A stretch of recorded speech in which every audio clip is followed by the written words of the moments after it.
Jamás he tenido un alumno, jamás, que me haya faltado el respeto o que me haya tratado mal de alguna manera. Si haces bachiller, ves a universidad. La universidad engaña mucho. Existe un pensamiento bastante generalizado de que si quieres ser alguien tienes que ir a la universidad. No hay nada más falso que eso. Mucha gente no tiene ni idea en qué es bueno.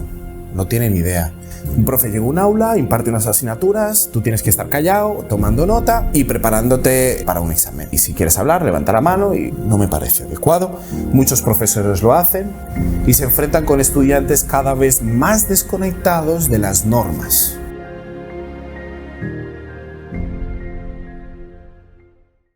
Bienvenido, Sebas. Un placer. Igualmente, mucho gusto. Juan, mucho gusto. ¿Quién es Sebas? Bueno, mi nombre es Sebastián Perdomo Fonseca. Tengo 30 añitos. 30 clavados. 30 clavados. Yo soy químico de profesión y de convicción. Mi profesión es también parte de mi vida. Y soy docente y también técnico de laboratorio. Ambas dos. O sea, no solo profesor. No solo profesor es casi mi hobby. Me gusta mucho enseñar, siento que más que una profesión es algo que me gusta, me viene también de familia, pero no es lo que me gustaría dedicarme en mi vida laboral a futuros. Luego hilaremos con esta parte de qué te gustaría ser bueno, iba a decir de mayor, pero bueno, ya con 30 años ya tienes un buen momento. Recorrido. Vale, vamos a ir con la infancia. ¿Cómo fue tu infancia? ¿Dónde naciste? Bueno, yo nací en Colombia, en una ciudad que se llama Armenia, en el eje cafetero, famosa porque es una zona de alta producción de café. Y digamos que es uno de los productos que más se conoce de Colombia, ¿no? El café. Entonces vengo de una cultura cafetera, de familia que se ha dedicado al café y con las tradiciones y lo que he criado pues en el paisaje, se llama paisaje cultural cafetero, no solamente es el paisaje, el cultivo y todas esas normas sociales, ¿qué tal? El trabajo duro, el esfuerzo, pero siempre con ese arraigo al campo que en mis estudios yo siento que en perspectiva me he dado cuenta que me ha influenciado bastante. Vale. Nací en Armenia y nos trasladamos a España. Yo llegué aquí con mis padres, llegamos en el 99-2000 aproximadamente, sí, en el 2000, después de un terremoto que hubo en Colombia muy fuerte, que de hecho acabó con la ciudad donde yo vivía. Acabó totalmente en ruinas. Entonces en ese momento aprovechamos la situación de migración más fácil que había con respecto entre España y Colombia y llegamos en esas últimas oleadas de migración libre que había de Colombia a España, porque antes podías entrar sin visado y sin mayor requisito. Vale. Estamos hablando del gobierno de José María Aznar en ese momento, si mal no recuerdo. Y claro, yo llegué con 4 o 5 años a España con unos padres muy camperos, también muy guerreros y con esa cultura cafetera, como te decía, claro, que era su vida, ¿no? Y entonces yo tuve ya mi educación, mi formación académica, mi primaria, mi secundaria, con todas mis vivencias en España como un niño español. Mis amigos eran españoles. Yo no crecí entre latinos, mis grandes amigos son mallorquines, pero yo tuve como esa mezcla porque en casa era Colombia y fuera España. Entonces yo crecí con esa doble perspectiva que en mi opinión me ayudó mucho después, no solamente a relacionarme con otras personas de otras culturas, sino también a entender cosas. Por ejemplo, mis padres o familiares o compatriotas colombianos, comentarios sobre el comportamiento español o españoles sobre el comportamiento colombiano. Y esa perspectiva de conocer los dos mundos me dejaba ver algo más claro. Pero bueno, mi infancia en general transcurrió muy contenta. Yo no tengo ninguna queja sobre mi infancia, en el sentido de que yo siento que fui muy querido por mis padres. Tuve todo lo que quise, demasiado, porque también siento que fui muy malcriado.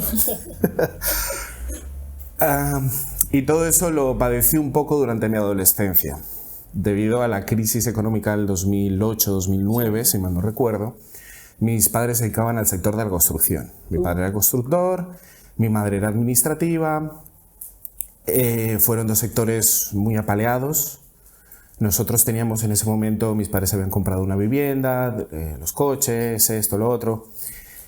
Y nos vimos, también por una mala gestión económica, obviamente, mis padres no ahorraron, como creo que le pasó a la mayoría de españoles en ese momento. Tenían todo invertido en deudas y nada en ahorros. Y vamos, fue un atropello brutal. Mis padres regresaron a Colombia. Yo me quedé viviendo con mi hermano mayor y mis padres regresaron no para vivir, sino para intentar recoger algo que les pudiera quedar en Colombia, venderlo y poder o recuperar o salvaguardar algo. Al final, ni una ni la otra, todo se perdió. Y entonces eso fue durante mi adolescencia. Que mi adolescencia fue emocionalmente... Bueno, yo creo que todas las adolescencias de un modo u otro son fuertes, ¿no? Es un periodo convulso. Pero sí, tuve cosas muy importantes que me marcaron, ¿no? La ida de mis padres, yo siempre había estado con ellos. Claro. Creo que era la primera vez que yo me sentí solo, realmente, porque a pesar de que vivía con mi hermano, nosotros dos no teníamos una relación muy cercana hasta ese momento, entonces yo no lo veía como alguien cercano a mí. Y lo que trae la adolescencia, amores, desamores... La muerte de una mascota, o sea, terrible, terrible. Suspendí todas las asignaturas que pude. Entonces, pero bueno, ahora lo recuerdo con risas porque todo, bueno, lo superé de una u otra manera y lo miro en perspectiva como es parte del camino que me ha llevado hasta ahora, pero bueno. Una vez terminó mi periodo académico formal, o sea, termino bachillerato, empiezan mis inquietudes sobre realmente qué quiero ser, qué quiero estudiar. Yo tenía unas ambiciones un poco curiosas, porque yo quería ser cocinero, me encantaba la cocina, me encanta a día de hoy la cocina. La cocina, astronauta, es un poco así, ¿no? Un sueño de... Es muy diferente una cosa de la otra. Muy diferente, y espérate al otro porque es aún mejor, también quería ser cura. ¡Ay, wow! ¿Qué dices? Sí, tenía 3 ideas totalmente absurdas. Y absurdas en el sentido de que no se relacionaban nada entre totalmente ellas. Opuestas. Sí. Yo tuve un momento en mi vida muy religioso, muy, no sé, durante eso, mi adolescencia de altibajos y tal, encontré un camino alternativo que fue el religioso, que me ayudó, sí, me ayudó. A día de hoy yo me considero católico, no practicante, pero sigo como sintiendo ese gusto por la espiritualidad. Exacto. No, yo lo veo como un sitio de introspección, ¿no? Claro. Algo en el cual analizarte, tomar perspectiva de todo, te sientes con esa paz, ¿no? Y tener esa fe por algo. Lo que, bueno, te pone, como os decía, ¿no? El poner todo en perspectiva. Exactamente.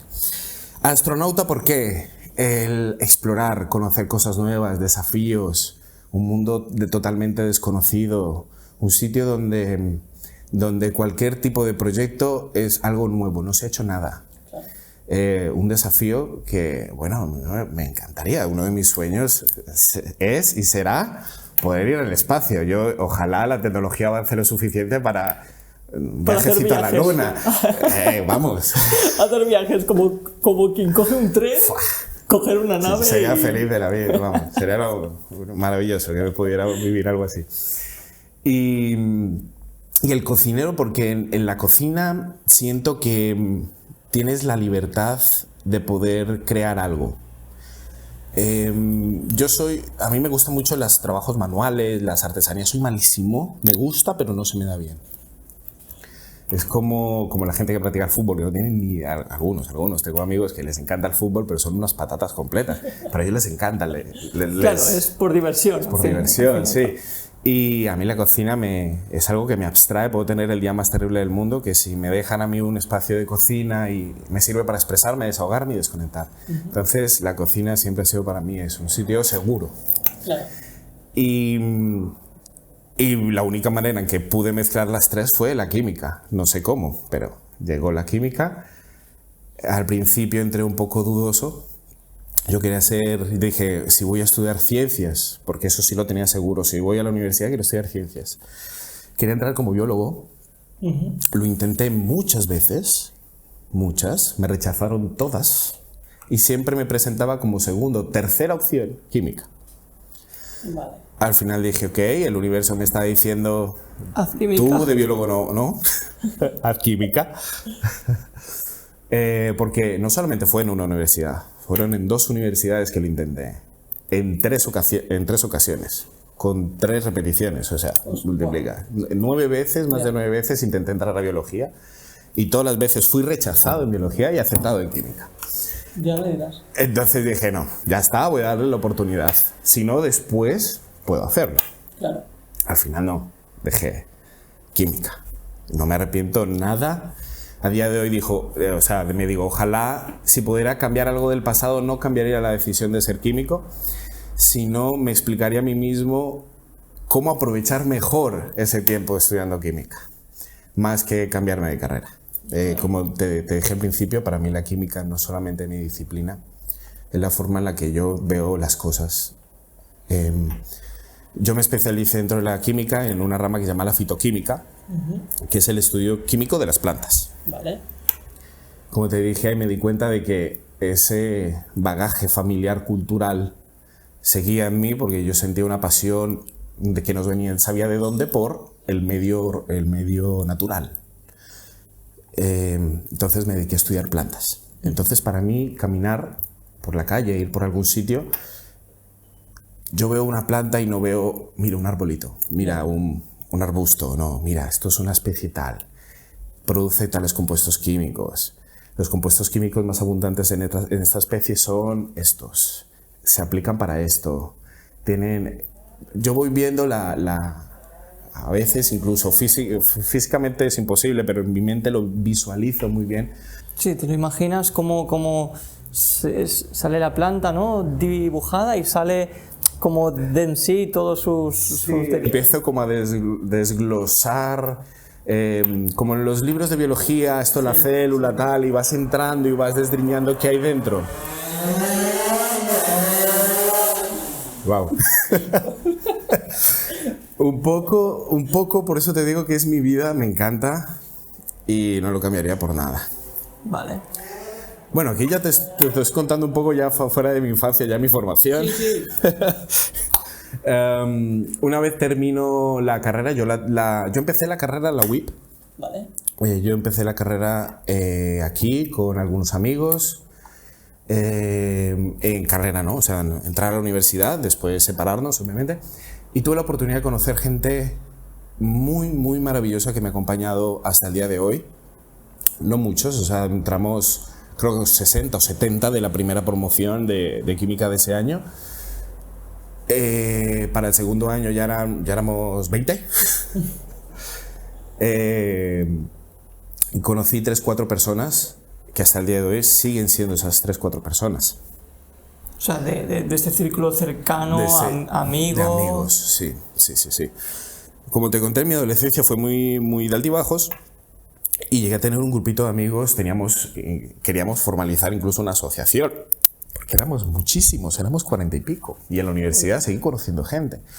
Algo que me ha encantado es conocer gente, conocer perspectivas, hablar con esas personas, porque cuando hablas con una persona y le das la oportunidad de expresarse, te brinda, ¿no? Sí. Su interpretación del mundo. Y me encanta, me encanta. Claro, pero después me enfrenté yo con ese dilema de quién es tu amigo y quién no. A día de hoy, de esos 40 y pico, tengo 5. Pero sé que son esos 5 que valen por todo. Sí. Yo no pude continuar en la UIP por tema económico. Como bien te comenté, mi situación familiar fue muy complicada. Yo no pude continuar en la universidad porque no tenía los recursos para estudiar. Me fue muy mal también en la universidad, todo se tiene que decir. Yo no estaba preparado psicológicamente, emocionalmente, en la palabra, no estaba preparado emocionalmente para las exigencias de la universidad, me vi sobrepasado. Entonces, como no tenía un cierto número de asignaturas aprobadas, no podía solicitar beca, tenía que pagarla yo. y buscamos estrategias. De hecho, mis padres me ayudaron en el sentido de que compramos cosas y vendimos comida, por ejemplo, para yo recoger todo el dinero. Entre mi familia hacíamos eventos, llamar amigos y tal, para recoger dinero, y así pude continuar un poco más. Pero llegó el momento donde yo veía, ok, tengo que también pensar en el bienestar de mis padres. A mí me sabía fatal que ellos acababan de regresar de Colombia. Si era precario cuando se fueron, al llegar era aún peor. Mi hermano tampoco tenía la capacidad, yo tampoco estaba dispuesto a que él asumiera una responsabilidad que para mí no era suya. Entonces yo tuve una conversación con mi madre y mi padre. Un día me levanté, es un día que tengo aquí grabado, porque yo creo que fue uno de los días donde nunca he estado más seguro de algo en mi vida, un día de esos de decisión. Madre, ¿cuánto cuesta una carrera en Colombia? Tanto, aproximadamente, depende de la universidad. Ok. ¿Tú crees, sinceramente, que me podríais ayudar con mis estudios en Colombia? Entonces mi padre me dice, hijo, es que con lo que te pagamos aquí 1 año, 2 años, en Colombia te podemos pagar casi toda la carrera. Y yo, ya está, me voy. Colombia yo tenía ya a mi abuela y algunos tíos. Y yo mi abuela siempre la tuve como un referente. Mi abuela sí iba y venía de España a Colombia, entonces con ella tenía una relación más próxima. Entonces yo me sentía la confianza de decir, yo sé que mi abuela me va a dar cobijo en su casa, me voy. Eso fue, por decirte, un día, un lunes, al siguiente lunes yo ya estaba en un avión. ¿Esto con qué edad? Esto fue, ponle 2013. O sea, esto fue a los 18, 19 años, máximo. Y tomé la decisión así, me voy ya. Porque tomé la decisión y a lo mejor me arrepiento. Entonces, para evitar ese problema, como ahora estoy tan seguro, quiero hacerlo ya. Porque si me quedo, me quedaré por una ambición, o por pereza o por miedo. Sí, exacto. A veces las mejores decisiones vienen esas de que te vienen, las hablas y la tomas ya, porque si te quedas o lo sigues pensando, luego no te vas, ¿no? Y luego pasan 10 años y dices... Mierda. Lo peor es arrepentirse por algo no haberlo hecho. Exactamente. Eso fue por noviembre. Entonces, claro, mi madre decía, hijo, pero espera diciembre. Pasemos diciembre juntos y te vas. Yo, no. ¿Me voy o me voy? Claro, mi padre me decía, hijo, ¿y por qué no trabajas? ¿Por qué no haces tal? Le digo, yo lo entiendo, pero estoy en una disciplina donde compaginar trabajo y estudios no es compatible. A lo mejor hay otra disciplina, un poco más laxa en asignaturas y tal, pero yo en ese momento no tenía el bagaje de conocimiento suficiente como para permitirme el dedicar tiempo a otras cosas. Porque como te dije, como había tenido una etapa muy rebelde, no había querido hacer algunas asignaturas. Por ejemplo, en bachillerato renuncié a hacer física porque me dio pereza. Después en la carrera no tenía los conocimientos de física necesarios para poder avanzar. Entonces tenía que, por mi cuenta, recuperar todo eso. Tenía que recuperar tiempo perdido que en su momento decidí no aprovecharlo y ahora tenía que ser consecuente con las cosas. Entonces le digo, me voy. Me fui, llegué a Colombia y me di cuenta de que era colombiano, pero en Colombia no era colombiano. Al igual que en España no era del todo español, en Colombia no era del todo colombiano. Mi visión de ver las cosas era muy diferente y choqué de frente. O sea, yo inicié la universidad en febrero, yo llegué en noviembre e inicié la universidad en febrero. Que en Colombia el periodo académico, tú puedes ingresar como nuevo ingreso tanto en febrero como en agosto. Son los dos inicios de periodo. Se dividen por semestres y tú puedes ingresar en cualquier semestre. O sea, no es exactamente igual que aquí. Aquí se empieza, por ejemplo, en septiembre, octubre, aquí... Separa los 2 semestres, pero primero es en septiembre. Y si quieres ingresar en primero, tienes que esperar hasta septiembre otra vez. Aquí no, allí se brinda primero todos los semestres. Entonces es un continuo ingreso. Vale. Cada medio año hay nuevo ingreso. Bueno, ingresé yo en febrero. O sea, yo con mi familia no tuve un choque muy grande porque más o menos sabía un poco las dinámicas. O sea, conocí a mi madre. Mi madre tiene más o menos el mismo comportamiento de mis tíos. Mis primos son un poco más diferentes, pero siguen como esa línea. Pero al entrar a la universidad ya me encontré con compañeros de muchas partes del país. Muchas formas de colombianidad que no tenía ni idea. Y para mí fue un choque cultural. Ahí donde sufrí el choque cultural. Fuertísimo. Muy fuerte. Ese primer año de universidad fue muy duro. No por la academia, sino por el aspecto de relación. No me relacionaba bien con nadie. Todo el mundo me odiaba. Ya me dirás. Porque, claro, la forma mía de relacionarme, ellos lo interpretaban como grosero. Entonces le chocaba mucho mi forma de hablar, mi forma de pedir las cosas, de todo. Claro, al no estar acostumbrados los colombianos de ese entorno a ti, que vienes de fuera, y claro, tú para ti, es lo que decías, ¿no? Ese choque cultural de que, claro, desde los 0 a los 5 años tampoco es una edad que te des, creo que, mucha cuenta del entorno, ¿no? Y social, sobre todo, fuera de tu entorno familiar. Que luego vayas allí creyendo algo y luego, claro, creo que para toda esa gente fue ese choque que dices de... Sí.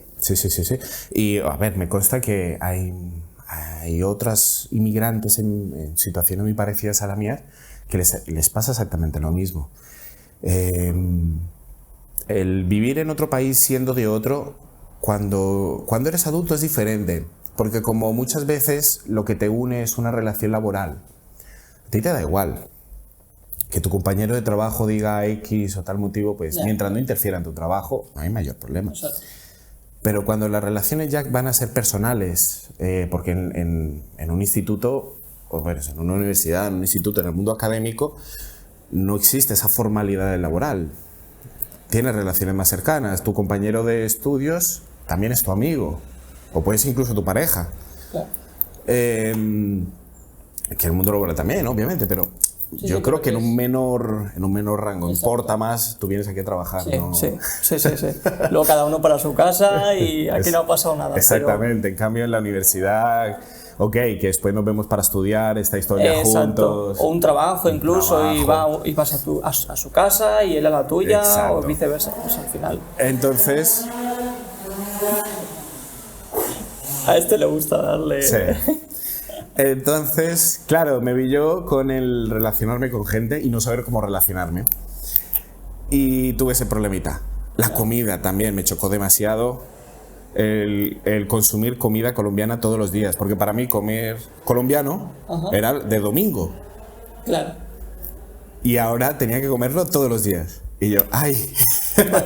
¿Y cómo es esa gastronomía de allí, de Colombia? O sea, esa diferencia con la gastronomía de aquí de España. Yo digo que es mucho más densa por la parte de la región del país de donde yo vengo, porque es como un poco aquí en España, ¿no? Depende de la región, comen algo un poco diferente, ¿no? Pero por donde yo venía, de la parte del país donde yo vengo, es comer muchas legumbres, vale. Sobre todo frijoles o lentejas, acompañadas con arroz, el tema de la arepa, vale. Carne y sopas. Sopas, todos son sopas. Los primeros siempre son sopas. De una cosa, de la otra, de arroz, de maíz, de manzana, de maíz, de plátano, de... Sí, bueno. Esto de huevos fritos con patatas, no. Y el primero siempre era sopa. Y el segundo siempre es arroz, proteína, ensalada o patata o arepa o... Vamos, de cuchara, toda la semana prácticamente. Todo de cuchara. Y de beber zumos, y zumos naturales. Vale. Claro, yo al principio pedía agua para beber y la gente me decía, ¿agua? ¿Por qué? Y yo, ¿qué es eso? Porque quiero agua. O sea, no sé. Para mí era normal beber agua. Y decía, no, porque te quita el sabor. Ay, oye, lo veía muy raro. O se bebe con zumo, que es lo normal de las casas colombianas, beber con zumo, pero zumo no de caja. Porque hay, o sea, el concepto de comprarte un brick de zumo es rarísimo. Claro, sino que se hacía en la propia casa, o sea, hacías un zumo de naranja, pero con naranjas naturales, entiendo. Sí, lo que pasa es que la variedad de frutas en Latinoamérica es mucho más amplia que aquí, sobre todo en Colombia. Entonces, todos los días era zumo de papaya, zumo de mango, zumo de maracuyá, zumo de tomate de árbol, zumo de lulo, zumo de mora, zumo de no sé qué, Se venden, de hecho, en los supermercados, tienen una sección de congelados o pequeñas tiendas donde venden unas bolsitas con ya la pulpa de la fruta congelada, pero natural. O sea, no está precocida ni nada. Se pone la fruta picadita en una bolsa, tú llegas a tu casa con agua y una licuadora y ¡hala! Aquí está tu zumito. Eso es lo normal. Eso o refresco.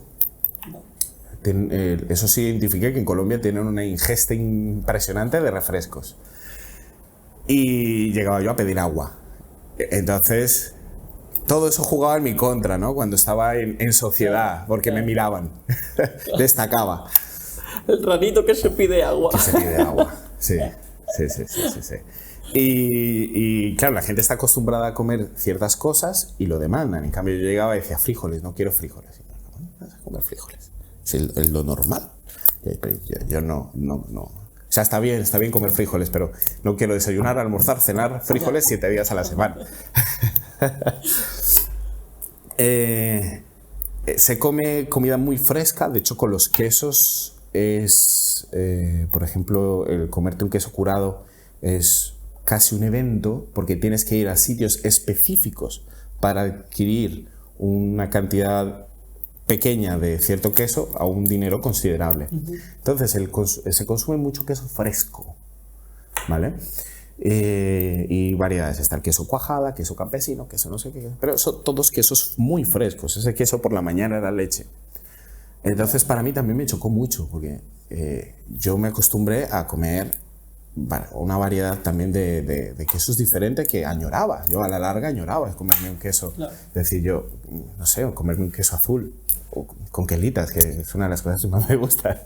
Y cuando venías aquí de viaje aprovechabas y te ponías mochila, fino. Yo no llevaba ropa, mi mochila era un supermercado, o sea, era una cosa impresionante. Llevaba licores. Llevaba, 8 paquetes de quelitas, pipas. Tú no puedes... Es una tontería, pero cuando no las tienes, dices, mierda, llevo 2 años y no me comí una pipa. Cuando estás aquí y llevas 2 años sin probar una pipa, dices, da igual, porque bajo aquí y la compro, si me apetece algún día. Pero allí no.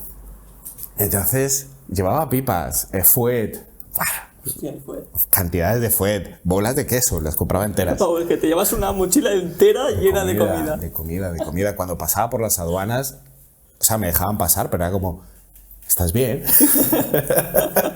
¿Necesitas ayuda?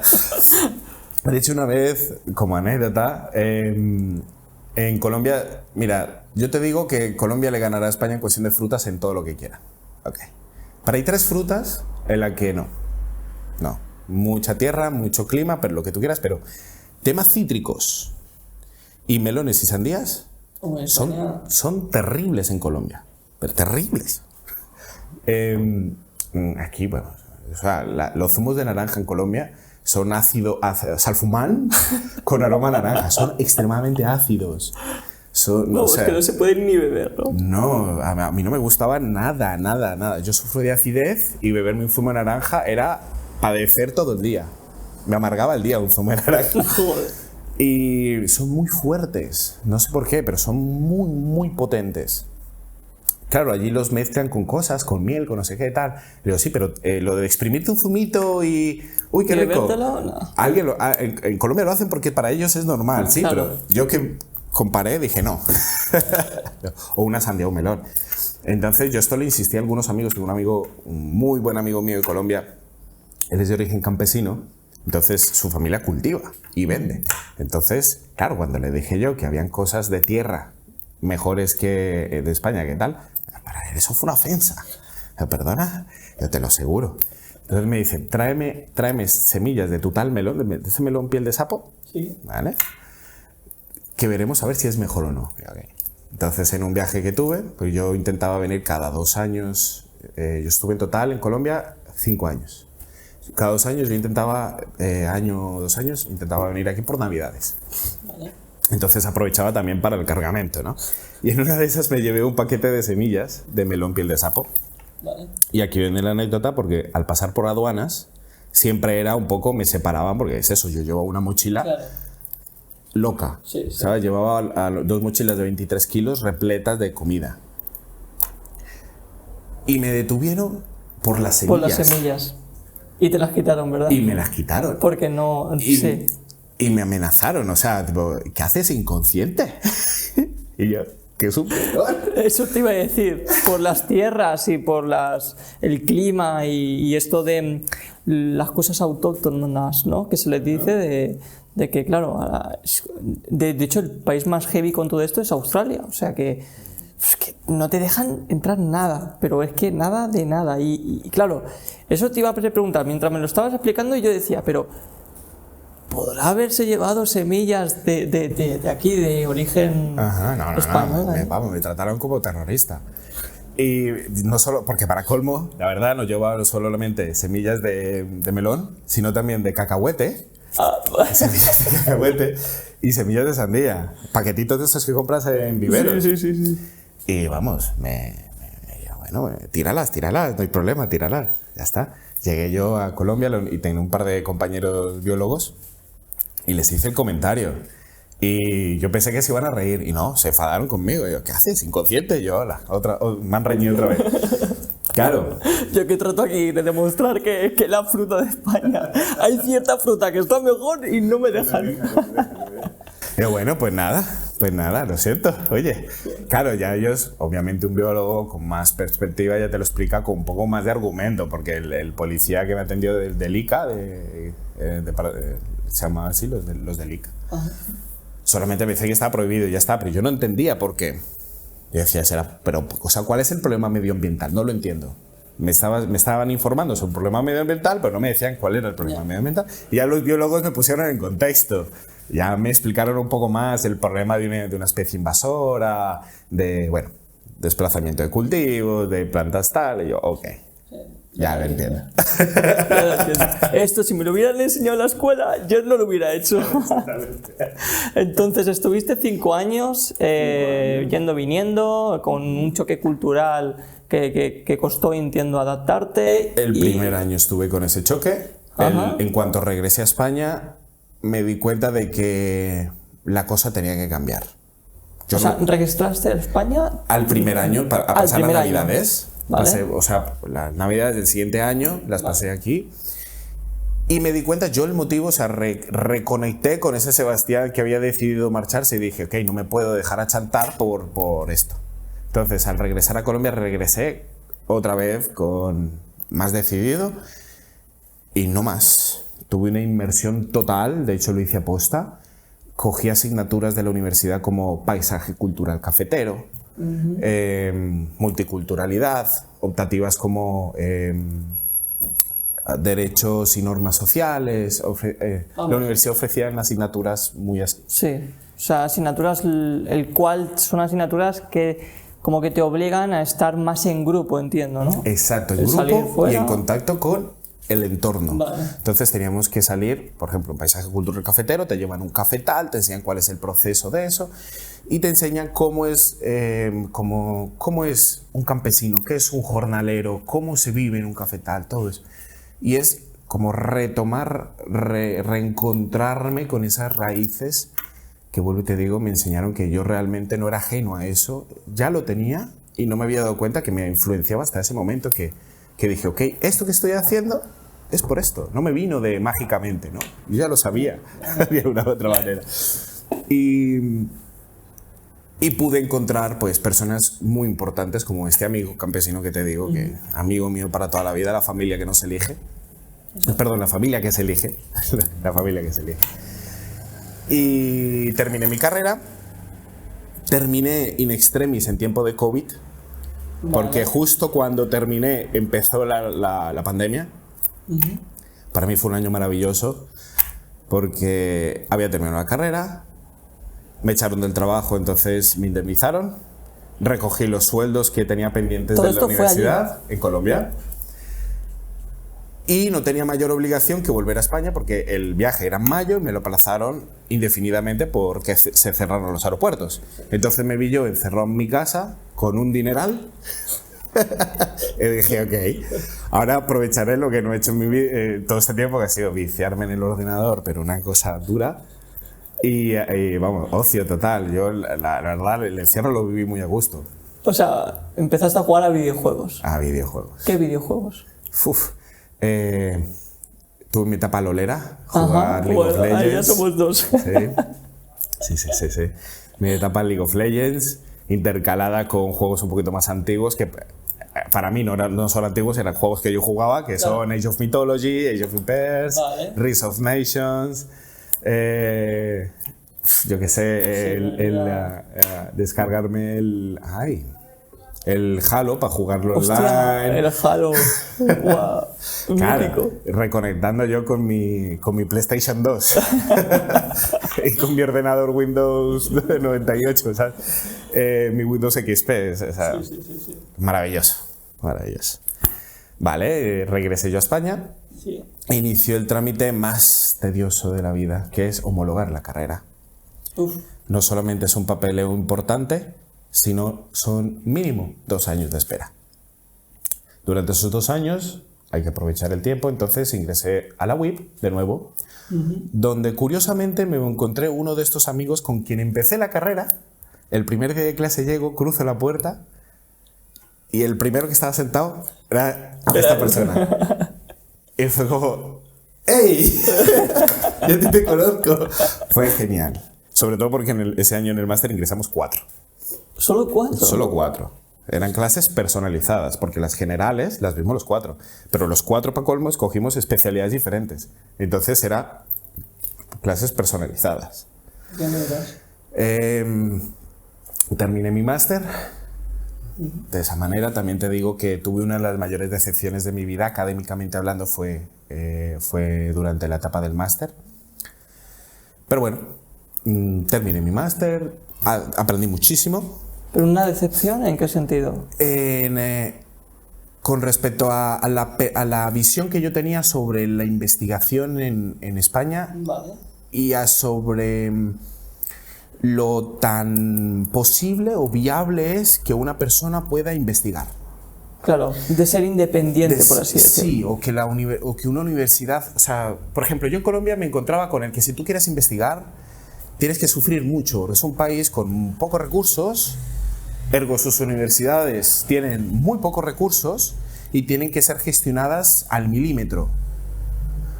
La universidad en la que yo vengo, si bien tienen una gestión económica muy buena, porque muchos años quedábamos en un superávit económico que se reinvertía en infraestructura para que la universidad pudiera seguir creciendo,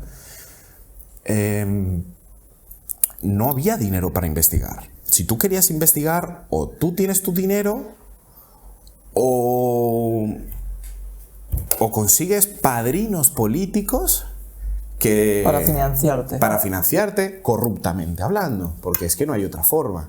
Desgraciadamente vengo de un país muy corrupto y que bueno, eso es otro cuento. Bueno, te fuiste de uno para venir a otro. Claro, y yo me imaginé al llegar a España y las posibilidades eran infinitas. Y me di cuenta que si bien es cierto, aquí hay una inversión en investigación muy importante, porque lo es, no está gestionada, no está bien gestionada. Algo que se hace en Colombia es que los pocos recursos te obligan a gestionarte muy bien. Porque si solamente tenemos este dinerito para 1000 personas, o no tenemos nada o nos arreglamos con lo que tenemos. En cambio que hay mucho y es de aquella manera. Entonces me encontraba yo personas que tenían contratos, tenían inversiones, becas, pero yo sentía de que, ok, no aprovecháis el tiempo, tenéis todos estos equipos, no se usan, estos equipos están rotos, estos instrumentos no se usan, ¿por qué se desaprovecha tanto? ¿Por qué se tira tanto? Para mí me chocaba demasiado ver, ok, vamos a hacer esto. No, desechar todo lo que ha sobrado. Y yo, desecharlo, pero ¿por qué se puede desechar si se puede guardar para que otra persona lo haga? Claro. Fue algo que me chocó muchísimo. Y después encontrarme que si tú querías investigar, tampoco había tanta libertad.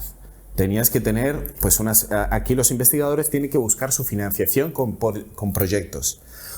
Pero entonces, tú quieres a la universidad, quieres ir a investigar, no es, hola, vengo a presentar este proyecto, quiero financiación. No es así.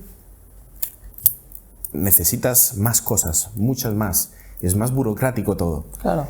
O sea, entiendo que tienes que presentar como un estudio al completo, porque lo quieres, porque quieres estudiar eso, qué maquinaria vas a necesitar, Exacto. si te la aprueban, si no. Y necesita los espacios, todo. Entonces ya tienes que estar en la universidad para tener un espacio, si no, ¿dónde lo vas a desarrollar? Claro. Y no solamente es financiación de la propia universidad, que ya de por sí, entre comillas, es poca, sino de a qué agencias, qué organizaciones, a dónde vas a solicitar ese dinero. Entonces es mucho más complicado. Entonces eso se me vino un poco el mundo abajo en ese sentido, porque realmente durante mucho tiempo mi sueño fue ser investigador. Ese fue mi sueño, el doctorado tal. Ahora lo he puesto un poco al lado. El ser doctor, ser investigador, lo he dejado un poco de lado, pero espero retomarlo en algún momento. Y ahora tu labor ejerces plenamente como profesor. Yo te he conocido como profesor de tecnología, sí, para que la gente sepa. Me presentó mi hermano, que fue un alumno tuyo, y para mí mi hermano te ha pintado súper bien. Es más, todos me dicen, el mejor profesor, todos los alumnos lo dicen, les echamos de menos, los de cuarto, los de tal. Sí, mira, yo empecé, como te dije, vengo de una familia de maestros. Mis muchos familiares, muchos, abuelos, bisabuelos, se han dedicado al mundo de la docencia. Es algo que me viene de lejos. A mí me gusta mucho y yo ya en la universidad, yo fui muy dinámico en la universidad en el sentido de que no solo me ocupaba por mis estudios, sino me involucraba activamente en la vida de la universidad. Era representante estudiantil, representante de esto, líder estudiantil. Me metía en cualquier proyecto, cosa que pude. Pude ir a muchísimos eventos y congresos porque la universidad enviaba a representantes y yo estaba ahí. Y en uno de esos conocí a unas personas que trabajaban para la universidad que ofrecían como clases los fines de semana dentro de la universidad, pero a niños, para que aprendieran cómo era una universidad, como tal. Era también la herramienta que tenía la universidad de atraer estudiantes, ya desde niños, enseñándoles cómo es la universidad. Claro. Me aceptaron, ellos tuve una etapa de formación donde me explicaron en qué consistían, se llamaba el semillero universitario. Y empecé a trabajar para ellos, enseñándoles a estos niños los fines de semana. Eso lo empecé en el 2016, 2017, y hasta que terminaron, no terminé yo con ellos. Lo hice siempre. Me encantó, una experiencia maravillosa. Ahí fue cuando empecé a trabajar con niños, educándolos en ciencias. Vale. Después, esta misma empresa, porque al fin y al cabo, este hombre tenía una empresa aparte que brindaba servicios de formación a institutos. A raíz de esto conocí a otra empresa que brindaba profesores sustitutos a los institutos, porque en Colombia los institutos se les concede un presupuesto para X número de profesores y tú arréglate. Entonces son los colegios los que se encargan de buscar a sus profesores. No como un poco aquí, que es la consellería quienes hacen ese trabajo de búsqueda y envían a los profesores a los institutos. Sí, era al revés. Es el instituto quien contrata. Bueno, entonces allí la oferta que pueda haber se puede ajustar mucho según el salario que acepte uno u otro, ¿no? Más o menos, sí. Hay un poco más juego de libre mercado en ese sentido de colegios, profesores. También en el sentido de que si tú no rindes o no tienes los valores o el rendimiento que quiere un colegio, prescinden de tus servicios. Porque siempre te contratan como una figura que es prestación de servicios. En prestación de servicios, lo más parecido que hay aquí sería un autónomo. Entonces a ti te contratan por prestar un servicio. Entonces, si no prestas bien el servicio, ya se acabó la relación contractual, la relación laboral entre nosotros. Entiendo que te penaliza eso siendo profesor colombiano si un instituto te echa. No, en absoluto. No en absoluto, porque como es una relación entre dos empresas privadas, no son privadas porque el colegio sigue siendo público, pero es entre tú y yo, no hay. Claro, si no me gustas... Exacto, ya está. ¿Qué pasa? Si tú eres un educador, un profesor regular, como diríamos aquí, que has hecho unas oposiciones, el equivalente a hacer unas oposiciones y unos nombramientos, entonces a ti el Estado te adjudica una plaza fija. Entonces, si entras a un colegio con esa plaza fija y la lías, pierdes la plaza fija. Entonces, se sabe. ¿Vale? Tendrías un expediente disciplinario. Vale. Ese es el beneficio de los prestadores de servicios, que no hay asunto disciplinario, excepto que la líes muchísimo. Ya estaríamos hablando de delitos penales. Pero en principio no, a lo mejor. Entonces, empezado mi mundo laboral en el mundo de la educación en Colombia. Como profe sustituto, como profe de fines de semana del semillero y como profe que preparaba a los alumnos de bachillerato para las pruebas del Estado, el equivalente a la selectividad, la PEBAU. Y eso era mi medio económico, porque yo también buscaba independizarme económicamente de mis padres, porque como te comenté, yo sabía que ellos estaban en una situación delicada, no quería seguir siendo una carga. Entonces busqué rápidamente también cómo ganar dinero y se me presentó esta oportunidad y la aproveché todo lo que pude. Pude vivir por mi propio salario hasta el fin de mi carrera. Yo ganaba, sí, trabajaba muchísimo. Yo pude alquilarme una casa en una urbanización cerrada. Tenía personal tenía bueno, una chica de la limpieza que me ayudaba en casa. Pagaba yo todo. Sí, tenía que trabajar de día a noche. Sí. Pero estaba contento porque era mi independencia en un trabajo que me gustaba y en un momento de mi vida que decía, ok, puedo ser profe sin tener la carrera y sigo estudiando. Entonces hacía de todo. Yo no sé cómo hacía todo eso, la verdad. No lo sé. Ahora lo pienso en perspectiva y digo, yo cuando dormía, cuando comía, no me acuerdo. En la clase, ahí mientras impartías la clase. Entonces empezaste como profesor en Colombia, veniste aquí tras la enfermedad esta global y luego seguiste aquí como profesor durante estos 2 años que para vincularte, que digamos, el estudio académico que tuviste allí, ¿se tardó 2 años? ¿Se tardó más? Se tardó 2 años casi exactos. Vale. También te digo que tuve una pelea contra el Estado, porque mensualmente enviaba una queja al ministerio por demora, quejándome del mucho tiempo que se estaban tardando. Ellos me respondían con exactamente la misma carta, era muy gracioso. Era una relación ya entre el funcionario y yo. Porque, bueno, tuve 1000 peleas, al regresar tuve 1000 peleas con diferentes oficinas, diferentes partes de la administración pública, por 1000 chorradas, todas las que tú quieras. O sea, fue algo loquísimo. Entonces me saqué el certificado digital. Vale. Maravilloso invento porque me permitió enfrentarme contra la administración muy ágilmente desde mi casa. Bueno, terminé mi máster y la propia universidad me informó de que existía esta parte del GOIP que sacaban a oferta pública para ser interino, o sea, profe sustituto, y salían cada semana. Me explicaron cómo hacerlo. Es un trámite relativamente fácil, lo único que te piden pues es una serie de títulos y ellos, por su algoritmo, su sistema, ya te dice: estas son las 20 ofertas que hemos sacado esta semana, de estas 20 puedes presentarte a estas, de acuerdo a tu titulación. Y me presenté a la primera, la verdad es que fue por probar. Y salí en las listas, entonces empecé como profe sustituto.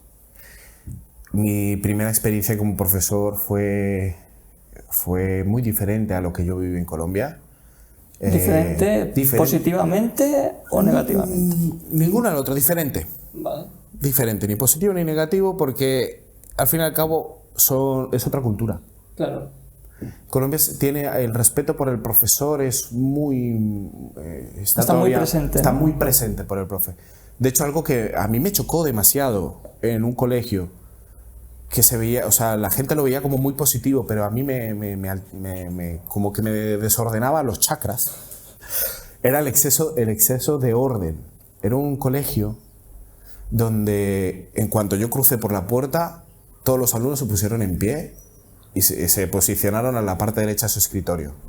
Y todos al unísono me desearon los buenos días, de una forma muy religiosa, como buenos días, nos de Dios o algo así. No me acuerdo exactamente cómo fue. Y yo, buenos días chicos, no sé qué. Llegué, me senté en mi asiento, eso fue el primer día, empecé a sacar el material y nadie se sentaba. Yo estaba muy nervioso, yo, ¿qué está pasando? ¿Por qué no se sienta? Y yo, bueno, os podéis sentar. Y ya, se sentaron. Un silencio sepulcral, todos al unísono en todo, todos levantaban la mano, todos... Que es como lo que se espera, lo que se le pide a los chicos, claro, ¿no? Sí. Pero que todo lo hagan tan bien, tan militar, tan ¿no? militar, exactamente, a mí me daba mucho miedo. Y yo, pobres niños, ¿qué clase de infancia es esta? ¿Cómo será el profesor que estaba antes de...? Madre mía, pobre gente. Claro, después, en el patio, yo me fui a merendar y llegó la coordinadora, que es decir, como el cap de estudios de aquí, y yo en ese momento tenía el pelo largo, bastante largo, me llegaba muy abajo, pero yo siempre llevaba el pelo recogido, siempre. Y mis piercings. Entonces llegó esta señora y me dice, lo del pelo largo puede tener algún pase, pero así, ni buenos días ni nada. Yo no la conocía de nada. ¿Pero pendientes? Y yo comiendo, yo me quedé con el bocado, ¿sabes? Y yo, bueno, pues, si no está a gusto, si usted cree que mis servicios no son buenos por mi forma de vestir o mi forma de ser, entonces... Al fin y al cabo tenemos una relación de que cualquiera podemos renunciar, o sea, sí. Tú a mis servicios y yo a ti, entonces yo no tengo ningún problema, no la estoy retando en ningún sentido, ¿no? Pero si no está a gusto, yo lo entiendo, es su centro,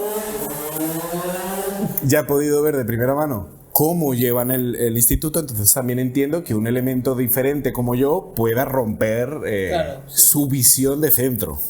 Una charla así muy pasivo-agresiva los dos. Y esto me lo encontré, al final me dejaron. Vale.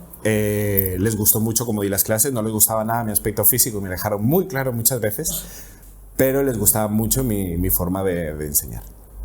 Me pasó en muchos centros, fui a centros en Colombia, tanto públicos como privados, de alta gama o de baja gama, pero en todos me pasó que había un respeto por el profesor muy grande. Y aquí no es que no te respeten, pero el trato es mucho más cercano. No temen a relacionarte contigo, a tutearte, a venir a hablar contigo.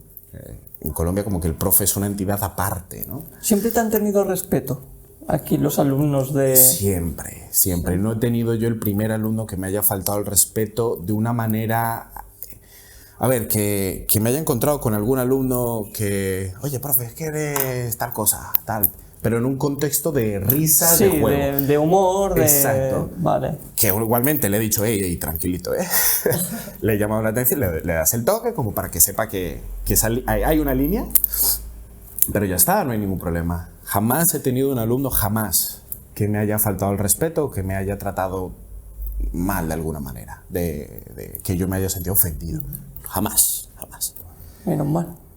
Porque así como estamos yendo la sociedad y las nuevas generaciones que están surgiendo, sí. Yo lo estoy viendo cada vez. Bueno, yo no sé en qué institutos exactamente has estado aquí en Mallorca, pero yo de donde vengo, que me crié en Palma, los institutos de allí, había gente, alumnos que yo lo veía, eran compañeros míos. Sí.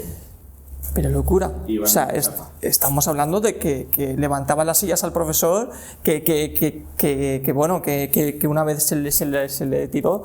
Yo ahí eran antiguos compañeros míos y en cuanto yo me fui se revolucionó más la clase en ese sentido porque quedó dentro de la clase mi primo, mis dos primos y me contaban que una locura, levantaban las mesas, tiraban por allí, había... varias etnias de o sea, varias razas, no voy a decir, había diferentes razas, no solo había lo que son españoles, y de todo pasaba. Era un instituto público. En Palma sí que hay varios institutos que también yo tenía varios amigos que más o menos pasaba igual, y había poco respeto hacia el profesor, esto hace 10 años. Y también he visto por primos y esto que aún sigue pasando, incluso con más intensidad. Entonces, creo que es muy importante que no te haya pasado, no sé si es porque te haces de respetar, porque te ven como un colega, porque creo que es importante, ¿no? Que el profesor se vea como esa autoridad, pero cercana, que digamos, ¿no? Mira, yo lo he podido ver, la violencia entre estudiantes y profesores la he visto. No la he padecido, pero la he visto. Y algo que sí tengo que como que dar a denotar, a relucir como contraste mío de mi vivencia con respecto a Colombia, es que una de mis primeras clases fue en un instituto en una zona de Colombia, en una zona de mi ciudad muy peligrosa. Es un instituto que tenía fama fama, ¿no? O sea, estaba en un barrio muy peligroso, en un barrio muy influenciado por mafias, por tal. Entonces, las primeras advertencias que te hacían era: nunca retes a un estudiante, nunca vayas en su contra. Si el estudiante no quiere hacer nada, déjale que se vaya, o que esté en clase y pídele que no moleste, que si quiere hacer lo que haga, que lo haga, pero no lo retes.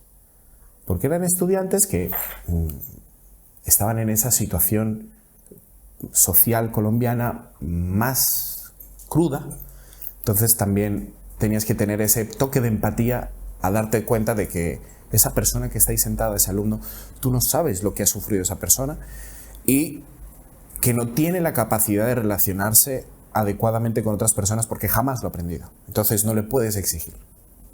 Entonces esa fue una de mis primeras enseñanzas en mi mundo, como mundo de docente. Cuando llego yo aquí a España, llegué yo un poquito con eso aprendido de tú al estudiante le puedes pedir y le tienes que pedir.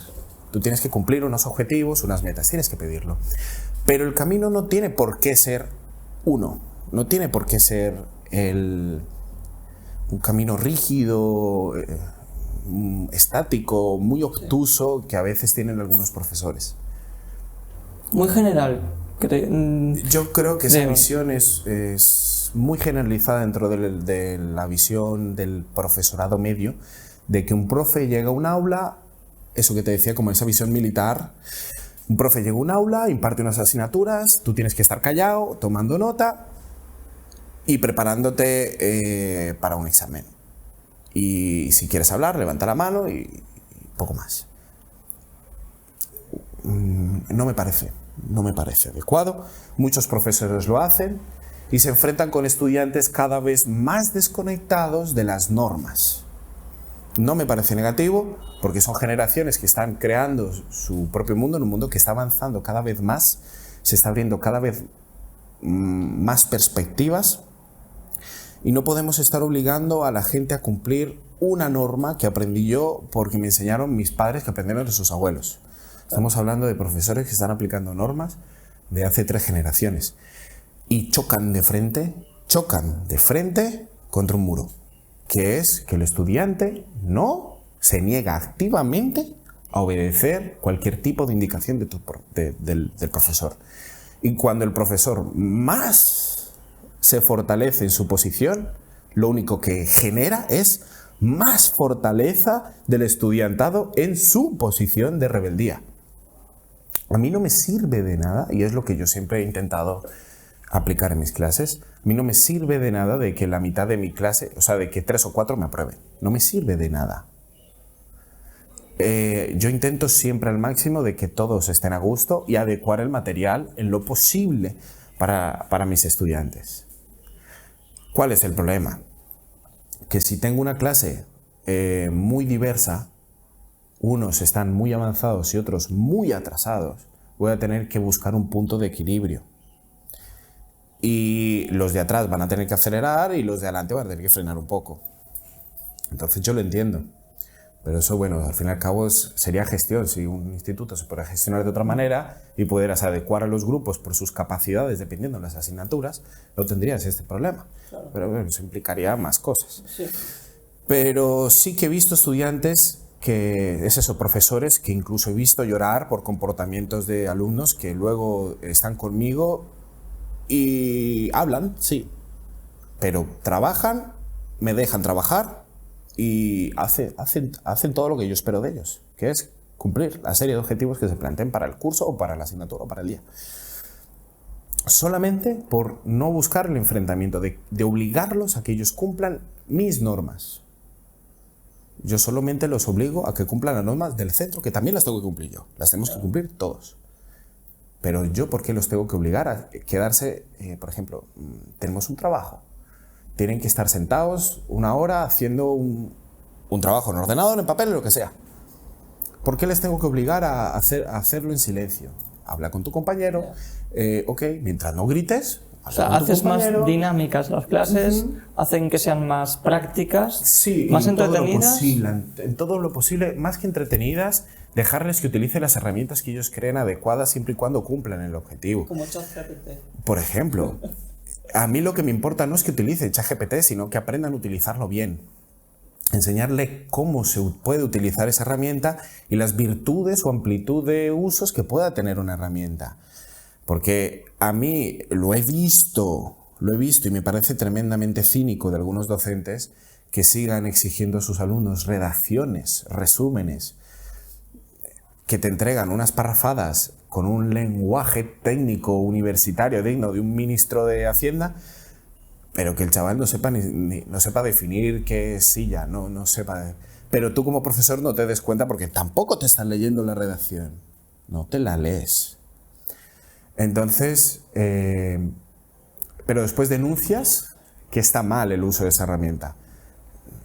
Es una mezcla entre hipocresía, cinismo y mal pedagogo. ¿Tú crees que esto es por miedo? A que en algún momento la inteligencia artificial ahora se está viendo mucho con ChatGPT, ¿no? Que al final es un chat en el cual pues escribes y te da un texto, una contestación o lo que le preguntes te contesta. Pero al final llegará un momento, y como yo veo el mundo, de aquí 10, 15 años, me imagino ya en los robots implementados esta inteligencia que sería el cerebro impartiendo clases. ¿Tú cómo ves esto en un futuro? O sea, ¿lo ves bien? ¿Lo ves mal? ¿Cómo se adaptarán los docentes en este sentido? Mira, la tecnología a mí me parece que ya tiene suficientes trabas, como es la parte ético-moral de la aplicación tecnológica, como para que el miedo a la sociedad, el miedo de algunas profesiones evite de que esto avance. La invención del motor no evitó de que todos los carretilleros perdieran su trabajo. Y no fue negativo, que no sería de nosotros si no pudiéramos haber utilizado el motor porque una parte del sector no pudiera explotar a sus caballos, a sus bueyes para tirar de carros porque ahora tenemos un motor. No me parece lógico, no me parece adecuado ni me parece correcto el limitar las aplicaciones de las inteligencias o de las nuevas tecnologías. Sobre todo es eso, siendo yo profesor de tecnología y que me he encontrado con personas dentro de mi gremio, concretamente en el sector de la tecnología, que son anti-inteligencias artificiales. El trabajo del profesor, como lo conocemos hoy en día, va a desaparecer y espero que desaparezca, sinceramente. No podemos seguir manteniendo una educación que se diseñó en un contexto histórico, en un contexto social, anticuado a la tecnología, con respecto a la tecnología y las necesidades sociales que tenemos hoy en día. Y mantenerlo tanto tiempo no me parece tampoco adecuado. Yo estoy de acuerdo contigo porque al fin y al cabo muchos padres, lo estuvimos hablando el otro día, que no saben exactamente qué tipo de persona está impartiendo valores a sus hijos porque lo desconocen o porque no les preguntas a sus hijos y luego también qué te cuenta tu hijo, porque te puede contar lo que él quiera o lo que él pueda percibir, pero los valores que se le están inculcando, al final, si todo esto en un futuro está personalizado por una inteligencia artificial que sabe y mide el rendimiento exacto de cada alumno, al final una inteligencia artificial no tiene sentimientos, no puede estar influenciada por su situación familiar, por unas creencias que pueda tener o no. Entonces, yo creo que al final, como bien decías, el que en un futuro esté... Creo que el títere será ese profesor el cual conocemos hoy en día, ¿no? Entonces, que la IA esté controlada, porque toda inteligencia tiene que estar controlada. Entonces, qué mejor que esté controlada por un profesor, pero al final que esta inteligencia pueda medir exactamente el rendimiento de cada alumno y que no solo sean números. Porque al final, lo que comentabas antes, que tú tuviste que bajar el nivel para adaptarte a los que están más abajo, y los de abajo tienen que subir más el ritmo y los de arriba frenar. Entonces, lo que se consigue con todo esto es que al final ni una parte de la clase está contenta ni la otra. Te puedes personalizarlo a las capacidades de cada individuo. No solamente optimizas al máximo, o bueno, al máximo no lo sé, pero optimizas mucho más el impartir una asignatura, sino que se te permite la posibilidad realmente de reenfocar la educación. Me he encontrado, tanto como que en Colombia como aquí, no se ofrece una capacitación académica responsable con el entorno. Responsable en el sentido de que los chicos sí saben perfectamente, o en teoría tendrían que saber perfectamente, un contexto histórico, filosófico, de geografía, de química, de física, de matemáticas, de castellano. Todo ese contexto, todo ese bagaje académico, toda esa teoría han de asimilarla, pero con unas aplicaciones vacías, totalmente vacías. A mí me lo preguntan muchos alumnos. Profe, ¿y esto para qué sirve? Le digo, si vas a estudiar en la universidad, para todo, porque la universidad está diseñada para darte continuidad a todo eso aprendido, pero si tú quieres trabajar o tal, no. Para eso hay otras herramientas como FP, por ejemplo, donde sí te van a enseñar a hacer lo que vas a hacer. La educación tiene que dar un giro, tiene que darlo, y estoy seguro de que lo va a dar, porque si bien nuestra generación no va a ser capaz de cambiar eso, en cuanto la siguiente generación entre, lo hará. Lo importante es si ellos lo van a hacer, cómo lo van a hacer, ¿no? Si nosotros como profesores, nuestro deber es enseñarles a ellos una serie de conocimientos, a mí me parece que lo más adecuado sería, por ejemplo, como tú dices, si se va a implementar una IA, cómo usarla. Cómo usar esa herramienta. En tecnología te siguen enseñando cómo utilizar una sierra. Muy triste, pero cierto. Nadie corta con una sierra, y si tú en tu casa te compras una eléctrica, si quieres hacer... ¿Por qué tengo que enseñarle yo a utilizar una herramienta manual para hacer un agujero si hay taladros? Claro. ¿Por qué tengo que seguir utilizando tecnología del siglo XIX en una asignatura del siglo XX para impartirla en el siglo XXI?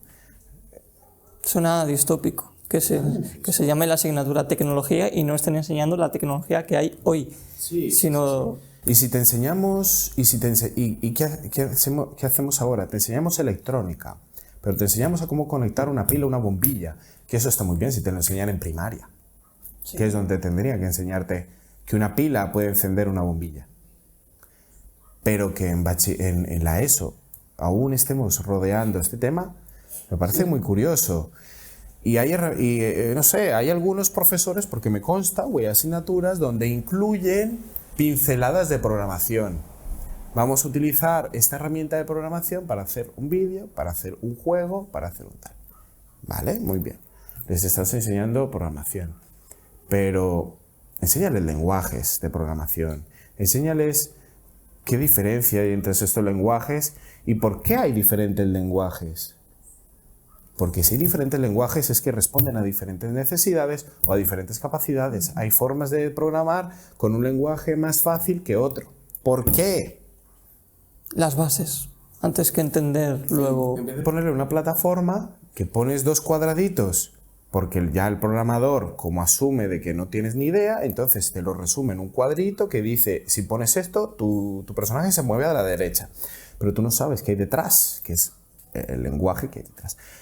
Es una herramienta para que tú entiendas el concepto de cómo se programa, pero tienes a chicos de bachillerato con la capacidad o a veces incluso el interés de aprender más, pero no tienen las herramientas para hacerlo porque muchas veces los profes tampoco lo saben. Claro. Ni tienen la facilidad en el centro, que es un sitio donde en teoría van a aprender, para aprenderlo.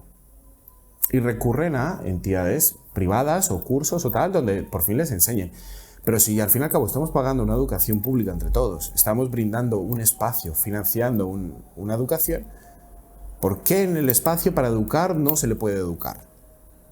En sus necesidades que responden, en sus necesidades de aprendizaje que responden a las necesidades laborales o de curiosidad que puedan tener hoy en día. ¿Por qué le tengo que seguir enseñando a cómo cortar madera? Eso yo considero que la educación, lo que se enseña en tecnología, en este tipo de asignaturas que se utiliza una sierra, que sin conectar, que yo recuerdo que también en el instituto hacíamos lo mismo, en tecnología conectábamos un circuito, bombilla, pero al final es ¿cuándo vas a usar a nivel práctico eso en tu vida? Quiero decir, las cosas más prácticas, que luego te das cuenta que la gente no sabe, es colgar un simple cuadro. O sea, quiero decir, hacer un agujero, ¿con qué herramienta hacerlo? ¿Cómo funciona el sistema de una puerta? Por estas cosas, todo en primaria. O sea, considero que la educación debería ser más práctica en cosas cotidianas. El instituto, dirigirlo más a lo laboral, preparar más a los alumnos hacia el sistema laboral, que es leer un contrato, cómo prepararse para una entrevista, qué es el TIN, el TAED, qué tipo de préstamos hay, si son buenos, si son malos, en qué situación pedirlos para comprar una casa. Todas estas cosas, preparar a esos alumnos desde los 12 a los 16, 18 años, más de cara a lo laboral y antes práctica, porque al final son más niños y le tienes que dar más vida, ¿no?, a los niños. Entonces el sistema ideal de educación, como lo veo, sería ese, ¿no?, de hasta los 12 años, etapa de práctica, de cosas cotidianas, qué hacer en tu día a día, etcétera, ¿no? ¿Tú cómo lo ves? Sí, yo lo veo así. Yo tengo esa visión también esperanzadora de que el cambio en la educación con el tema de las inteligencias artificiales y el enfoque más práctico, porque vas a tener una herramienta que te va a brindar toda esa teoría, entonces tú ya no necesitas de aprender toda esa teoría, te dé la posibilidad real de adquirir conocimientos más útiles. Cómo hacer, como decías tú, por ejemplo, cómo hacer temas de papeleo, cómo hacer esto, cómo funciona un contrato, cómo hago un Excel, cómo planifico mi economía, cómo planifico mis gastos, cómo me organizo mi día a día, cómo optimizo mi dieta. Nutrición, que nos enseñan, es muy importante. Aunque digan que sí se enseña, no. Es muy general. Llevamos aprendiendo el triangulito ese de no se come azúcar y sí se come verduras, de años. Sí. Y lo optimizan en el sentido de que te desglosan, ahora ya no solo hay verdura, ahora hay una lechuga y un puerro, y en el dulce ya hay una magdalena y un helado, pero eso es en lo que optimizan el aprendizaje nutricional. Enseñar nutrición, enseñar finanzas, enseñar, yo qué sé, cómo funciona la administración pública. El Estado se empeña en enseñar a los estudiantes una serie de cosas que ellos creen importantes, pero no les enseñan qué es el Estado, cómo funciona el Estado y las herramientas que tiene para trabajar. Cómo se hace un recurso, cómo se solicita algo, cómo se pone una queja, cómo se saca un certificado digital, cómo se hace toda esa serie de cosas tan engorrosas y fastidiosas, pero que en una asignatura de colegio te la podrían sacar maravillosamente. Sí. Aquí está claro que tanto tú como yo sabemos por qué no lo sacan. Porque no quieren que su rebaño de ovejas se esparza y sean personas de alto valor que se les escapen de su control, por así decirlo. Entonces, aquí mando un mensaje a todos los padres, alumnos que pueda haber, que tal y como ese alumno acabe en el instituto, que sea una persona proactivo, o sea, que esa persona se encargue de buscar por sus propios medios el aprender esas cosas, ya que no te las han enseñado en el colegio, desde que tú acabas el instituto o mientras lo estés haciendo y lo estés cursando, incluso luego vayas a bachiller, que te prepares tú mismo, porque ten claro que no te lo van a enseñar un docente, porque no están en esa labor de enseñar esos recursos, ¿no?, para prepararte en la vida. Entonces, y los padres, sobre todo los que más responsabilidad tienen sobre los hijos, es preocuparse realmente porque sus hijos estén bien formados en cosas cotidianas de la vida. Porque luego acabas una carrera, yo lo he visto con varias personas que acaban la carrera con 25 años, 26, 24, depende, y luego se dan un choque de realidad en el mundo laboral, en las prácticas, no era lo que pensaban, o que luego se encuentran sin trabajo, no hay de lo que han estudiado, y tienen que salir incluso a veces fuera de España porque no hay ni siquiera en el propio país de eso que has estudiado. Entonces, y cuando sucede eso, no estás dispuesto a salirte del país, haberte preocupado antes de estudiar una carrera durante 4, 6 años, luego si vas a tener oferta laboral. Que eso, muchos es, voy a estudiar una carrera porque me lo dicen mis padres, o porque este amigo o amiga se mete ahí. Venga, pues yo también. Exactamente. Y el joven no valora el tiempo. Pero te aseguro que cuando ya tienes 30 años, tú dices, ojalá haber vuelto atrás, el aprovechar mejor en qué me profesionalizo, ¿no?, para luego dedicarme toda una vida, porque es que estás toda una vida trabajando, pues que estés a gusto en el trabajo, no que estés por estar, y luego desear acabar y llegar a casa, que realmente lo hagas por vocación, porque es lo que se está perdiendo, ¿no?, que poca gente está en sus trabajos por vocación, realmente. Sí. Yo creo que somos una generación, al contrario de nuestros padres, que ellos veían el trabajar como una obligación. Entonces, si tenían que ocupar una serie de puestos laborales, lo hacían porque a ellos les llenaba el hecho de trabajar para cumplir sus obligaciones, por encima de sus gustos personales. Pero nosotros ya somos una generación que buscamos la realización personal, el bienestar. Entonces buscamos trabajos cada vez más personalizados, que se adecúen a nuestra perspectiva de qué es justo, qué me gusta o que soy capaz de hacer. Claro. Y es muy importante desde que estás en esa etapa de formación tener muy claro en qué eres bueno. Mucha gente no tiene ni idea en qué es bueno, no tiene ni idea. Tú como profe, si te esfuerzas, tienes las posibilidades de más o menos ver qué pasa. Si, tengo tal estudiante malo, todo el mundo dice que es malo, pero de repente ves que cuando les pides hacer un trabajo, ves que a lo mejor el tema de gráfica las hace súper bien, el tema analítico lo hace súper bien, pero él no lo identifica. Claro. Enseñarles también a identificar en qué son buenos para que ellos mismos puedan aprovechar esa capacidad para formarse y destacar en su campo, o en irse a algún sitio donde puedan utilizar eso para explotarlo. Es muy importante. Sí. Y bueno,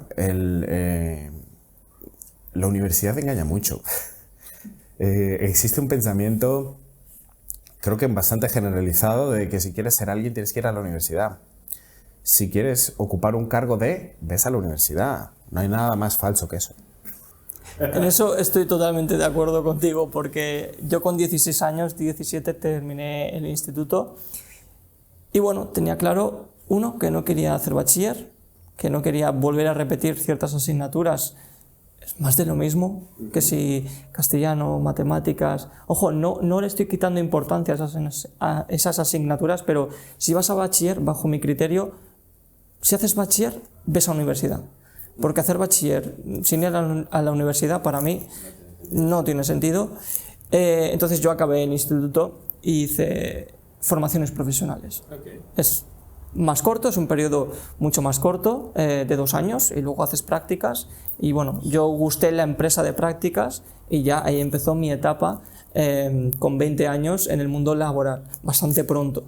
Entonces esos años también los he ido aprovechando para tener una experiencia en el mundo laboral y un recorrido que luego pues al final me planto con 26 años y ya tengo 6 años de experiencia, ¿no?, en el mundo laboral. Entonces por eso me decanté por las formaciones profesionales, porque son concisas en algo que crees que se te da bien o que quieres realmente estudiar eso, y no te ponen que si ciertas asignaturas que no les ves ningún valor, porque al final desde muy niño yo he visto muy claro el valor del tiempo.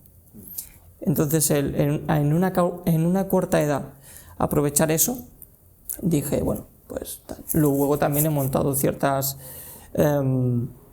no te limitas a montar empresas no puedes montar una empresa si no estudias una carrera, o no te cogen como alto cargo si no tienes, como decías, una carrera universitaria, un máster, etcétera. No, si tú tienes las habilidades para hacer ese trabajo y eres capaz de demostrarlas, es primordial. Y el saber venderte, el comunicar, cómo comunicas.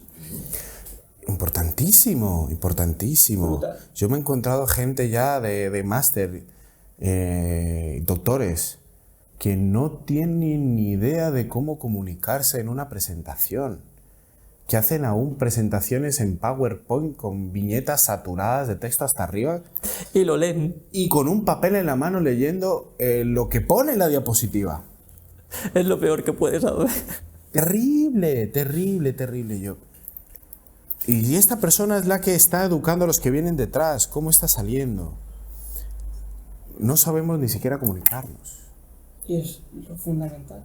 Y la solución, por ejemplo, si volvemos un poco a la educación, es que ahora los profes te dicen que hagas una presentación oral de tal tema, pero no te enseñan a cómo hacer la presentación. Para ellos tú aprenderás, porque tú te buscarás la vida en Canva, en PowerPoint, en lo que sea, para hacerte tu presentación, llegarás y el profe te dirá X, y me lo he encontrado muchísimo, de que viene gente y me dicen, es que yo sacaba mi presentación un 6,5, y le digo, ¿por qué? No sé. Y ni él lo sabe, ni el profe lo sabe. El profe tampoco lo sabe. Y te dice, no, es que tu presentación es redundante, por ejemplo. Y ok, ¿y ha redundado en qué? Claro. ¿En qué ha redundado? Dame más detalles, ¿no? Exacto. No lo saben, porque ellos tampoco lo saben. Las presentaciones creo que deberían estar en todos los cursos. Y cada cierto tiempo más constantes. Tal vez una presentación cada mes o cada 2 meses, pero el alumno se explaya más, se quita más timidez. Yo, por ejemplo, desde niño sufrí mucha timidez, vergüenza, tartamudeaba muchísimo, me daba miedo hablar en público. Y lo que me hacía subir puntos era precisamente ese miedo a hablar en público. Entonces, cada vez que salía a hacer una presentación o que gané un par de concursos y tenía que dar una charla delante del instituto, ahí subía, yo me ponía nervioso y tartamudeaba así, pero luego me quitaba un peso de encima, porque en estos casos que las presentaciones, porque a mí lo he visto, ¿no?, que muchos alumnos no quieren salir por miedo a presentar, porque no saben qué decir, porque se cortan, porque eso, que luego pueden hacer una presentación muy chula, pero luego el cómo se comunican hablando, precisamente esa es la presentación, no lo que se ve detrás en el proyector. La presentación es cómo tú te expresas explicando el trabajo que has hecho. Una presentación puede estar en blanco. Totalmente. Puede estar en blanco. Totalmente. Que al final, que lo que vas a hacer es que la gente te preste atención con las palabras que están saliendo por tu boca y cómo te estás expresando con gestos y demás, ¿no? También. Sí. Mira, una de las primeras herramientas que yo imparto en mis clases, una de las primeras, por no decir si es la primera actividad que yo organizo con mis alumnos, es una presentación. El tiempo varía según el nivel. Si es primero de la ESO, 1 minuto, segundo de la ESO, 2 minutos, tercero de la ESO, 3 minutos, cuarto de la ESO, 4 minutos. Vale. De algo que a ti te guste. Me da igual. Puedes hablarme de un personaje ficticio, de tu comida favorita, de tu protocolo de... lo que tú quieras. Qué interesante. Sin límite ninguno. Mientras no nos escapemos de una de una educación, ¿no? No me vas, porque si le das total libertad a un estudiante te puede meter cualquier cosa. Háblame, profe, pero es que la hago sobre la electricidad y tal. No. A ver, si a ti te gusta la electricidad, házmelo. Claro, hazlo. Pero a ti te gusta, dime un videojuego que te gusta. A mí me gusta mucho el Brawl Stars. Hazme sobre el Brawl Stars. El Brawl Stars. Claro, a ti te sirve eso también mucho para identificar los gustos del alumno y conocerlo más. Conocerlo me sirve para conocerlo, saber sus gustos, saber con qué gente estoy. Y les enseño a no memorizarse un trabajo. No me sirve de nada, ni a él le servirá tampoco. Y cualquier profesor que crea que si él se lo memoriza, es mal profesor. La memoria no es un criterio de evaluación y hasta ahora, hasta el día de hoy, sigue siendo el criterio de evaluación principal, la memoria. Yo tengo compañeros excelentes académicos, excelentes, durante eso, bachillerato, universidades, postdoctorados, excelentes. Son los peores profesionales que conozco, los peores, porque su profesión no le implica el tener el conocimiento, sino el aplicarlo, y no sirve. Pero son los mejores estudiantes que he conocido en mi vida. Y eso es lo que yo no quiero que sean mis alumnos. Ellos llegan, prohibido el que salga con papel. Y máximo 4 líneas de texto por diapositiva.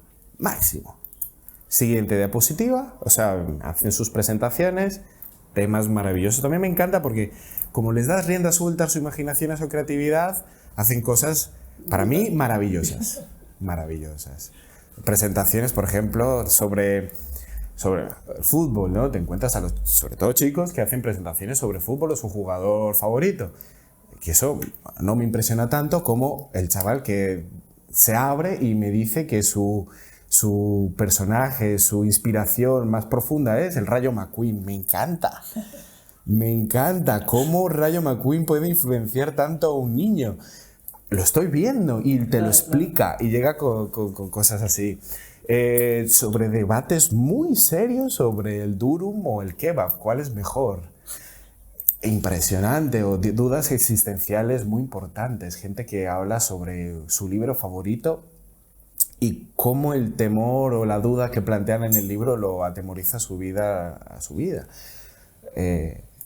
Genial. ¿Cuál es la presentación que más te ha impactado? ¿Que te ha sorprendido? Que no te esperabas, que dices, hostia, ¿y esto? ¿Que me hace una presentación de esto? En cuestión de divertida, unos chicos que me hicieron un vídeo con inteligencia artificial, con el tema de utilizar voces con inteligencia artificial, sobre un debate de... es un vídeo promocional de un kebab y un vídeo promocional de un durum, vale, que te los ponían como forma de... también de que decidieras cuál querías, porque era de 2 chicos, y uno quería kebab y el otro quería durum. De hecho, se repitió, también muy curioso, porque se me repitió esa misma presentación, o sea, ese mismo tema 3 veces más, con chavales y presentaciones diferentes de diferentes cursos, de segundo de la ESO al cuarto de la ESO. Se me repitieron. Me pareció muy curioso de que los jóvenes realmente tengan esa duda real. ¿Qué va por durum? La gente quiere saber qué pasa ahí. Y estos me lo hicieron con inteligencia artificial, un vídeo de 4 minutos, ellos no hablaron, les puse un 10, porque se expresaron con total libertad de su vídeo. Genial. Ese fue para mí el más divertido. Con respecto al que me tocó, fue un chaval que hizo una presentación sobre Doraemon. ¿Doraemon? Doraemon fue unos dibujos animados que tú también pudiste ver. Yo creo que están más cercanos a nosotros, de nuestra generación que a los de ellos. Sí. Pero la explicó con una emoción, como con una cercanía que yo no la había pensado hasta que la empecé a enfocar. Cómo se sentía identificado con este personaje. qué le llamaba a este personaje, qué le inspiraba, qué emociones sentía con Doraemon, y te explicaba cuáles son los personajes, cuál es la historia y las canciones. Y finalizó la presentación poniendo la canción de Doraemon. No he visto presentación más emocional en mi vida que esa. El chaval estaba totalmente metido y yo empaticé totalmente con él. Fue un vínculo emocional en ese momento entre las presentaciones y el día. Maravilloso, maravilloso. Y otra de las que me pareció más loca fue precisamente la de Rayo McQueen. ¿Y cómo te presentan a Rayo McQueen? O sea, ¿lo mismo?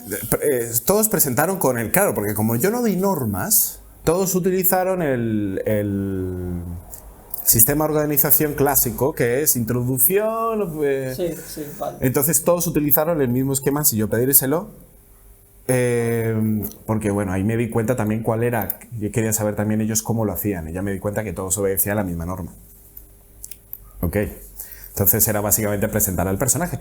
Pero tanto la de Doraemon como la de Rayo McQueen, ambas dos incluyeron un apartado de qué es para mí Doraemon y qué es para mí Rayo McQueen. Realmente se parecían un montón. Lo que para el de Doraemon era algo más personal, se notaba que era algo de él. Dentro, si vamos un poquito a la película Inside Out, la esta de los sentimientos, la de que tiene unos muñequitos que representan a sus emociones, que está felicidad, tristeza. Me suena mucho. Pues dentro del cerebro de la protagonista están las islas de la personalidad que marcan cómo es ella, ¿no? Y está la isla de la comedia, no sé qué. Pues este chico, una de sus islas es Doraemon. Era algo muy de él.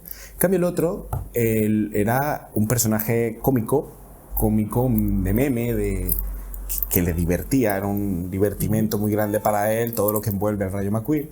Y tiene cosas del Rayo McQueen, tiene merchandising del Rayo McQueen. Y me pareció muy divertido, porque es eso, cogí un personaje y lo expresé de una forma muy alegre, muy cómica. Me encantó. Y después es eso, yo sé ya, tú no necesitas, cuando explicas algo que te gusta, no necesitas guión, ya sabes qué decir. Entonces, como ya sabes qué es, tienes el tiempo para reinvertir eso en mi presentación. Entonces no hubo presentación fea. Ninguna, porque todos se tomaron el tiempo de darle ese mimo, ese cariño a su presentación. A lo que le gusta, a su pasión y demás. Bueno, tip para todos los profesores, ¿no? Te pueden copiar en esto para conocer realmente a sus alumnos. Me parece esta estrategia brutal, porque al final a ti luego, tras ese día de presentaciones o esos días o semanas, quieras que no, hay risas. Yo creo que deben de haber risas a tutiplén por según qué tipo de personajes que puedan salir. Risas en el buen sentido, en el ¿no? buen sentido. Que sorprendan. Hostia, a ver qué tiene que decir esta persona de Rayo McQueen, de Doraemon, de tal. Y crear un vínculo ya no solo entre profesor-alumno, sino entre compañeros. También entre conocerse. Sí, se conocen más entre ellos, tienen más confianza. Porque cuando tú haces una presentación de algo que te gusta, les estás brindando a los demás un trocito de ti. Y si los demás lo reciben con aceptación, y aunque no lo compartan, lo respetan, tú ya estás más confiado. Y lo notas cuando trabajas con un grupo que entre ellos se respetan, o por lo menos se identifican como individuo, a un grupo que no. Claro. Lo notas. Y ellos también contigo, porque entonces ellos ven de que tú lo has recibido bien, has compartido con ellos, te ríes con ellos, le das la importancia. Es muy fácil notar en algo que ellos quieran que tú sepas, porque son muy enfáticos. Esto me gusta por esto, y es así porque tal. Entonces, son habilidades sociales de primaria. También es darte cuenta de que si él te está hablando de algo puntual, reconóceselo. Hostias, pues es muy interesante, no lo había visto así. Qué bien, me gusta mucho cómo lo has hecho. Claro. Ya no existe esa figura autoritaria de un profesor. Te rebajas un poco, porque puedes llegar a ser su amigo, pero tienes que detenerte ahí. Eso también es muy importante. No puedes convertirte en su amigo porque sigue siendo el profesor. Y en algún momento vas a tener que exigirle. y no puedes suspenderlo si eres su amigo. O si le suspendes, ya no va a suspenderme un profesor, me va a suspender mi amigo. Entonces es una traición. Claro, es una línea. Es una línea delgada, pero que es fácil de identificar. En cuanto un alumno se tome la libertad de hablarte como a uno más, es que la estás pasando. Pon un alto, aléjate un poco y se regenera esa línea porque ellos también saben quién eres tú. Claro. Entonces esa línea se recupera rápido. No es algo que se pierda, no, puedes regenerarlo. No. A mí me lo advertían mucho algunos profes. Sebas, no puedes hacer eso porque si no eres duro al principio se van a y después no vas a poder controlarlos, esto y lo otro. ¿Tú hasta la fecha? No me ha pasado. No te ha pasado. Ha habido profesores que sí, que me critican mucho. Sí he tenido muchas críticas con respecto a cómo yo llevo las clases. Pero también te digo que parten desde el cinismo más puro. Me critican que los chicos usan el móvil, que los chicos usan teléfono, que los chicos usan ChatGPT, que utilizan ordenador, que utilizan esto, que los chicos no me atienden, que no hacen. Tú solo pásate por un momento, si pudiéramos vigilar una clase, aunque sea del profesor más estricto, ni el profesor más estricto del mundo va a lograr, a menos que los violente físicamente, no va a lograr jamás de que sus alumnos estén enfocados a él y a lo que explica. No va a lograr jamás, porque es antinatural de que una persona esté con su atención y concentración fijada en ti una hora non-stop. Y menos un adolescente. Es imposible. Lo logra más fácil con un niño que con un adolescente. Hay que darle esa libertad a los alumnos, darles herramientas. Al final, como decíamos antes, que tengan esas prácticas en clase y que sean didácticas, ¿no? Sí, y no hace falta que te esfuerces tampoco tanto. Ponles a hacer un trabajo, una actividad. Ok, dales el taller, que lo hagan ellos. No hace falta que tú lo resuelvas con ellos, a menos que vayan muy mal, pero si estás empezando y tienen que practicar algo, dales una hoja, dales una serie de ejercicios, que lo hagan, sugiéreles que escuchen música. Claro. Los chicos ahora creo que son más visuales y auditivos que nuestra generación, que a lo mejor éramos un poco más kinestésicos, necesitábamos más movernos o tal, rozábamos la analogía aún nosotros. Ellos no, son muy virtuales. Dales los ejercicios virtuales y que puedan escuchar música. Sí, al final se han criado con tecnología. No es como tú y yo, que hemos nacido en los 90, que hemos vivido todo el nacimiento de la tecnología, desde que salieron los primeros teléfonos táctiles hasta ahora, que ya hay inteligencia artificial por todo, ¿no? Para crear cualquier cosa. Entonces, estas herramientas, implantarlas en las clases me parecen ideales para que los alumnos se explayen en todo su potencial, ¿no? Algo que yo vi una vez que me gustó mucho y yo me gustaría implantarlo alguna vez si al final me dedico a la docencia, que espero que no, porque por el momento no lo quiero en mi futuro. Me gusta, pero no lo quiero para mi futuro a largo plazo. Pero si en algún momento me dedico a la docencia o en la universidad, que eso sí me gustaría, la docencia, pero ya no en una universidad, el poder utilizar el grabar vídeos. Yo conocí un profesor que grabó todas sus clases, se le ocurrió en un momento de su vida y se grabó todas lo que él creía las partes. Era profesor de matemáticas, es profesor de matemáticas. Y se grabó en los momentos, las enseñanzas claves. Así se suma un polinomio, así se divide, así se resta, con 2 o 3 ejemplitos. Vídeos muy cortitos, de máximo 5 minutos, máximo, entre 2 a 5 minutos. Él llegaba a su clase y lo utilizaba el vídeo como herramienta normal. Le abría la plataforma a los chicos, subía su vídeo, mira, estos son los ejercicios y este es el vídeo tutorial. ¿Por qué? Porque él decía, ok, los chicos se van a vídeos tutoriales de YouTube y muchas veces, por desconocimiento, por lo que sea, algunos profes o personas que enseñan, a veces no lo hacen del todo bien o no lo hacen como yo quiero. Que eso pasa mucho con los profes, no lo hacen como yo quiero. Entonces, en vez de yo suspender al chico porque no lo hace como yo quiero, le voy a esforzarme por enseñarle cómo quiero yo que haga las cosas. Y él subía esos vídeos. Y a mí me encantó. Hombre, al final, si lo piensas, es brutal, porque al alumno que le cuesta más pillar ciertos conceptos, se lo puede ver el vídeo todas las veces que quiera, lo puede pausar, puede retroceder. Sin embargo, el que es más espabilado, el que lo pilla más rápido, se lo ve la primera vez, hace los ejercicios y compensas un poco esa balanza. No tienes que volver a repetir en la clase explicando para todos igual. Me parece muy interesante. Me gustó muchísimo. Yo era una herramienta porque ¿qué pasa? Muchas veces ciertas asignaturas como las ciencias, puede que las ciencias un poco menos, pero matemáticas, física y las lenguas, castellano, catalán e inglés, el choque con los profes es, yo no soy de tecnología, yo no les puedo poner a hacer cosas prácticas. Sí puedes. Lo que tú tienes que esforzarte. El de matemáticas tenía herramientas, pero porque, este profesor que te comento, pero porque él sacó tiempo, porque su pasión también, es cierto, era la docencia, y era un señor mayor, no era un hombre joven, no, era un señor que de hecho ya estaba próximo a la jubilación y decidió hacer esto como no solo para facilitarse su trabajo, sino como recuerdo, sino también para facilitarle a los chicos y como recuerdo. Y muchas veces las presentaciones que hacían era que los chicos grabaran cómo resolvían el ejercicio. Y él corregía no el ejercicio que le entregaban en papel, sino el que le enviaban en el vídeo. Hostia. Sí. Y eso son recursos que él aprendió por voluntad propia, pues esto. Y si lo puede hacer un señor de 60 y pico años, ¿por qué no lo puede hacer un profesor de 28, 29, 30 años? Con su asignatura. La limitante está aquí. Exacto.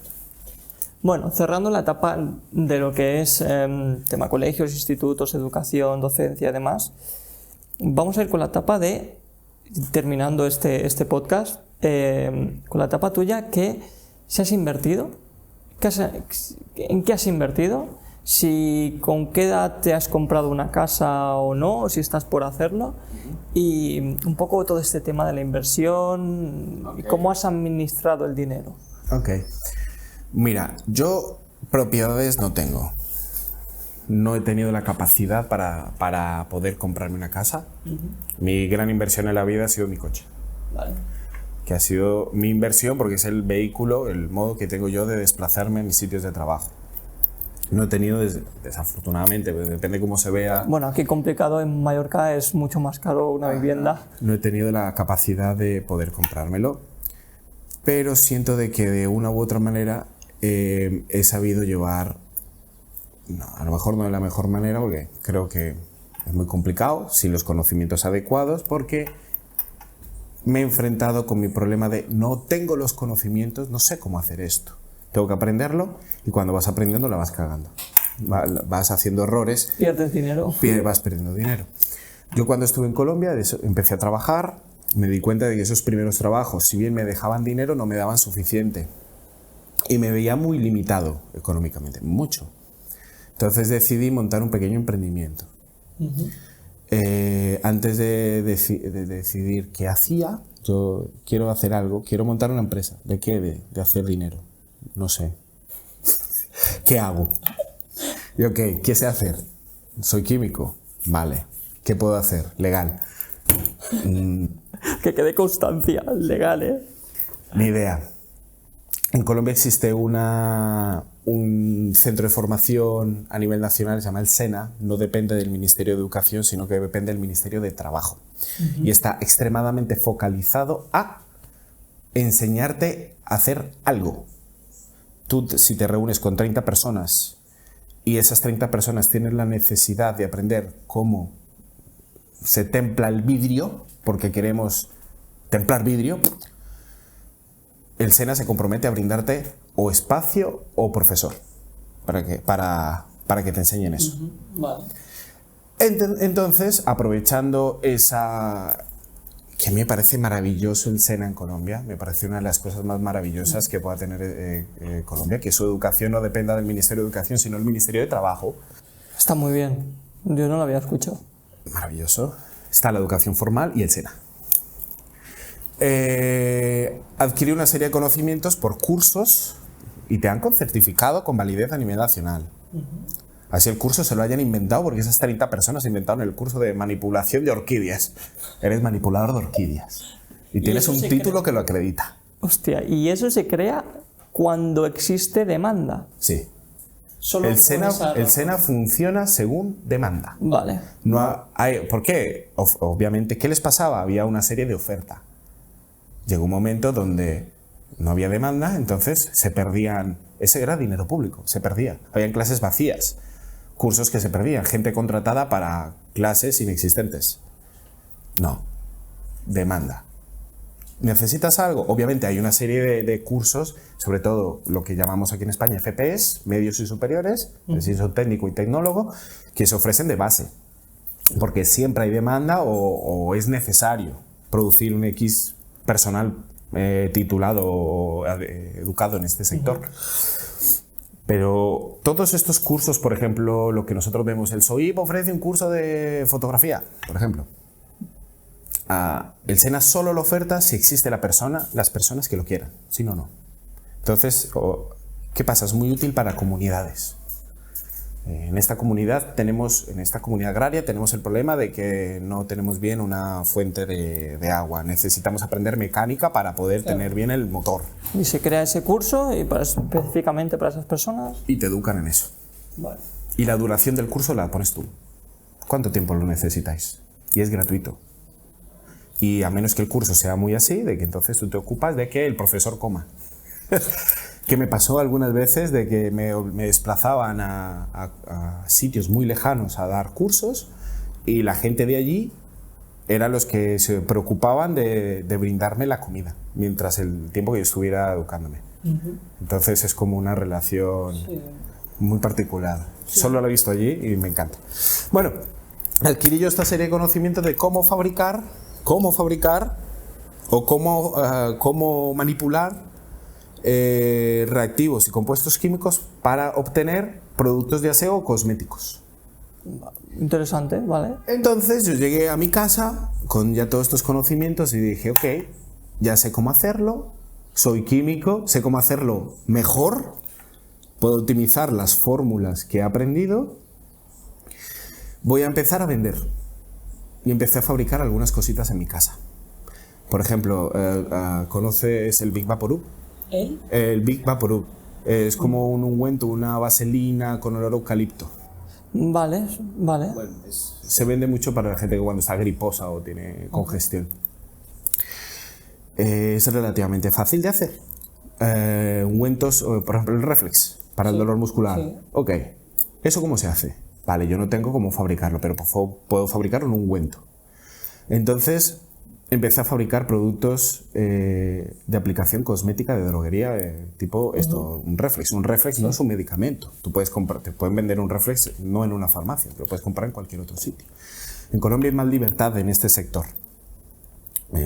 Por ejemplo, un súper te puede vender paracetamol. Tú aquí no vas a encontrar ibuprofeno o paracetamol en un súper. Tú vas a la farmacia y es en el único lugar. En Colombia este tipo de medicamentos y tal sí se venden. Se consideran, sí, medicamentos, pero... Debajo...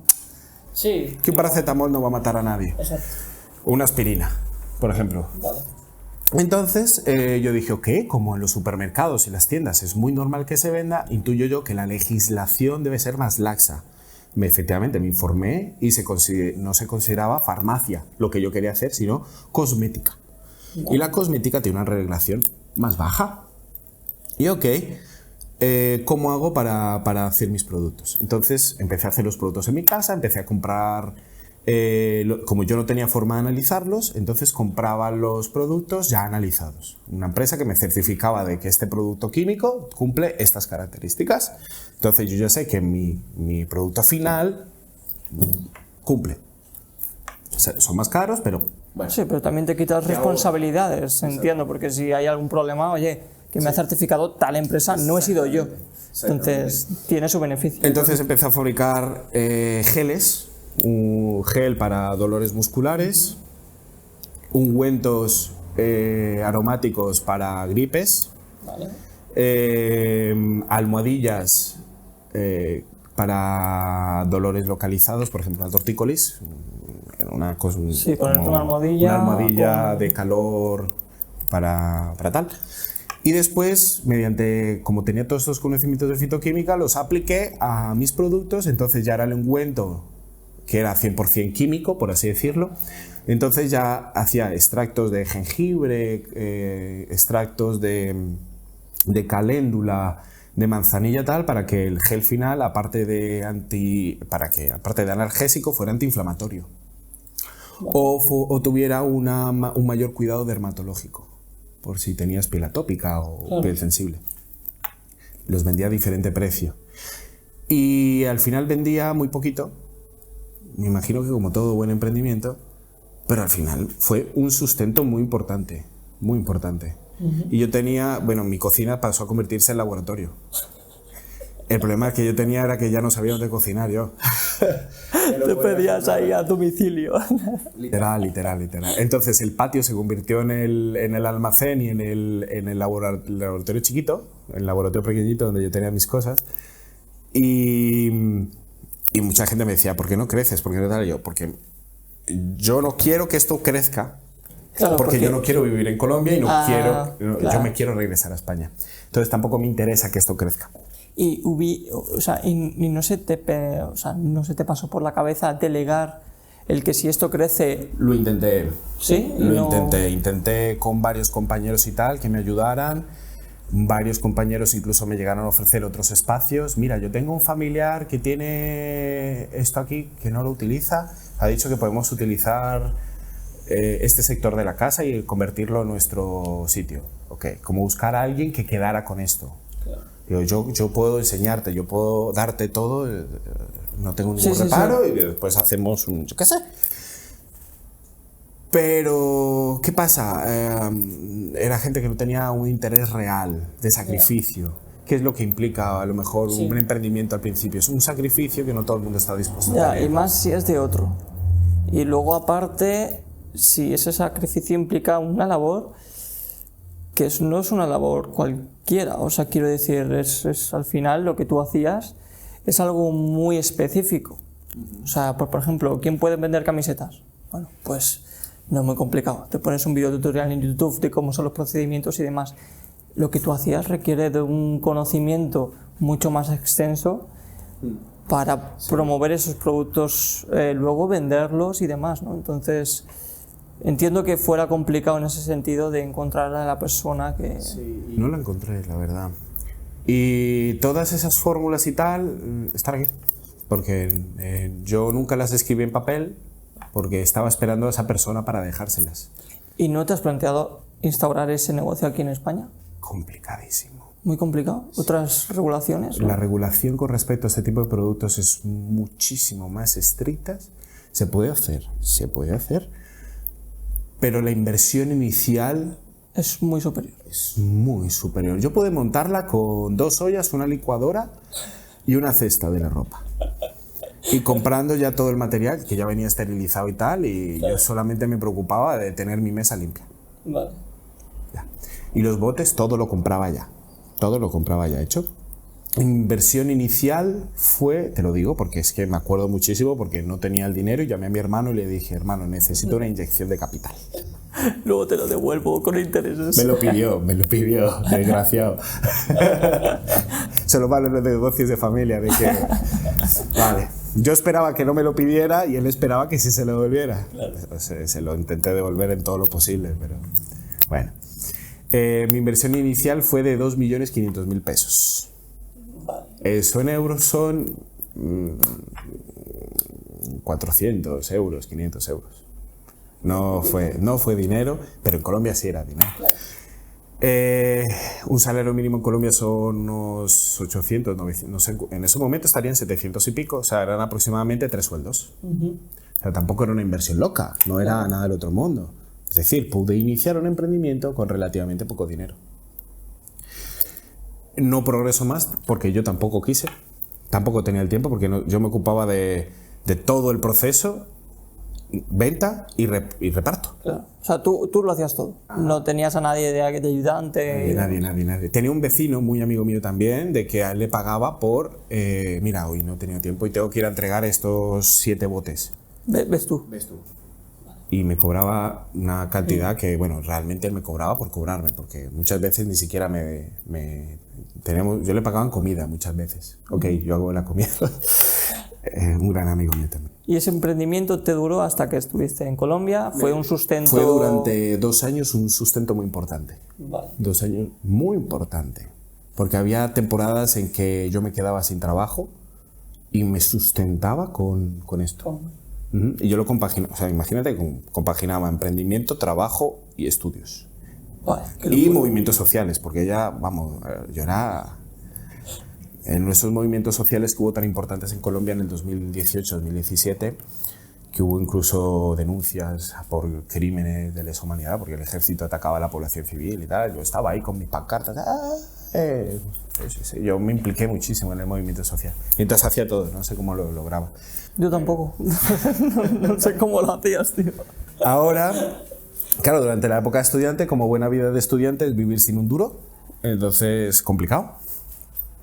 Y ahora que empecé a trabajar de profe, empecé a trabajar de profe, entonces ya tenía diferentes objetivos, tengo una pareja, tenemos unos objetivos que cumplir, entonces, si bien empecé a ganar dinero que me permitió ahorrar, ese ahorro no lo enfoqué más allá, en una inversión más allá que meterlo en una cuenta de ahorros y que me genere un tipo de interés X, porque no es un dinero que vaya a utilizar a un largo plazo de voy a utilizarlo en 5 años, no, lo voy a necesitar dentro de 3 meses, pero bueno, por decirte 3 meses, voy a usarlo en, yo que sé, a lo mejor a mitad de año o a final de año, entonces que se me rentabilice lo posible en esto, en lo que yo termino de, por ejemplo, trabajar, hacer otras cosas. Que haya la posibilidad de haberle sacado un mejor rendimiento, estoy totalmente seguro, totalmente seguro. Y aquí volvemos un poquito al principio a las falencias, a las debilidades de la educación. ¿Yo por qué no puedo aprovechar esto? Porque no he tenido la formación. Si bien es cierto, puedo ahora mismo, tengo la madurez o el interés de aprender a cómo mejorar mi rentabilidad. Te resulta muy complicado porque no sabes qué mirar, dónde mirar. Exactamente. Si lo que estás haciendo es correcto, porque a lo mejor hay otras alternativas que son mejores. Entonces, bueno, yo te digo que fuera de cámaras, si quieres hablamos de esto. Aquí tienes un consultor financiero. Sí, porque yo intenté hacer mis piquitos, mis semillitas en inversiones y tal. Voy a probar a comprar aquí, voy a poner mi dinero allí. Y o lo recuperé o recuperé menos dinero del que había invertido, o sea, perdí dinero. Y sé que no lo hice bien. O sea, no sé que fue al azar de que, uy, mira, he tenido mala suerte, no. Sé que no lo hice bien porque después, según vas aprendiendo por tu cuenta tal. Pero es eso, te planteas de, joder, si en el instituto me hubiesen enseñado esto, o por lo menos me hubiesen enseñado dónde dirigirme, qué mirar o dónde leer, a lo mejor yo ahora se me hubiese dificultado un poco menos. Sí, o ya no solo eso, sino saber dónde mirar, que es lo más importante, y saber que lo que estás mirando es donde tienes que mirar, y de quién fiarse, porque en este mundo, por desgracia, hay muchas estafas, sobre todo en estos últimos años han salido muchas estafas con el mundo de las criptomonedas.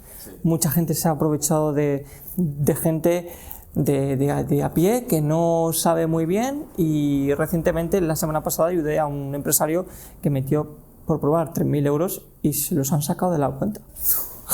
Porque le intenté, me metí en su cuenta y le dije, mira, ha pasado esto y te los han retirado. Me metí en su cuenta porque él no sabía ni cómo meterse. Y yo, a ver, te han pasado tal, fotos, de alguna manera. Me metí y efectivamente se lo habían retirado desde China. Porque bueno, o sea, un caos. El caso es que también lo peor que te puede pasar con esto es que te salga bien una operación y tú creas que has hecho la cosa, has hecho bien esa operación, o dónde te has metido, he sacado 200 euros extra o 2.000 o lo que sea, y digas, pues esto funciona. Cuidado, porque a lo mejor has tenido ese golpe de suerte, porque yo también en mi entorno he avisado a gente que se han metido en sistemas piramidales, en que voy a meter dinero que he retirado y esto me funciona porque he metido 200 y de aquí 3 meses he sacado 400, pues voy a meter 2.000. Cuidado, que luego a lo mejor esos 2.000 no los puedes sacar o te los sacan.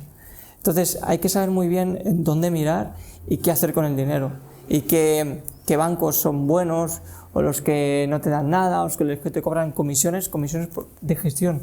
¿Cómo? ¿Perdona?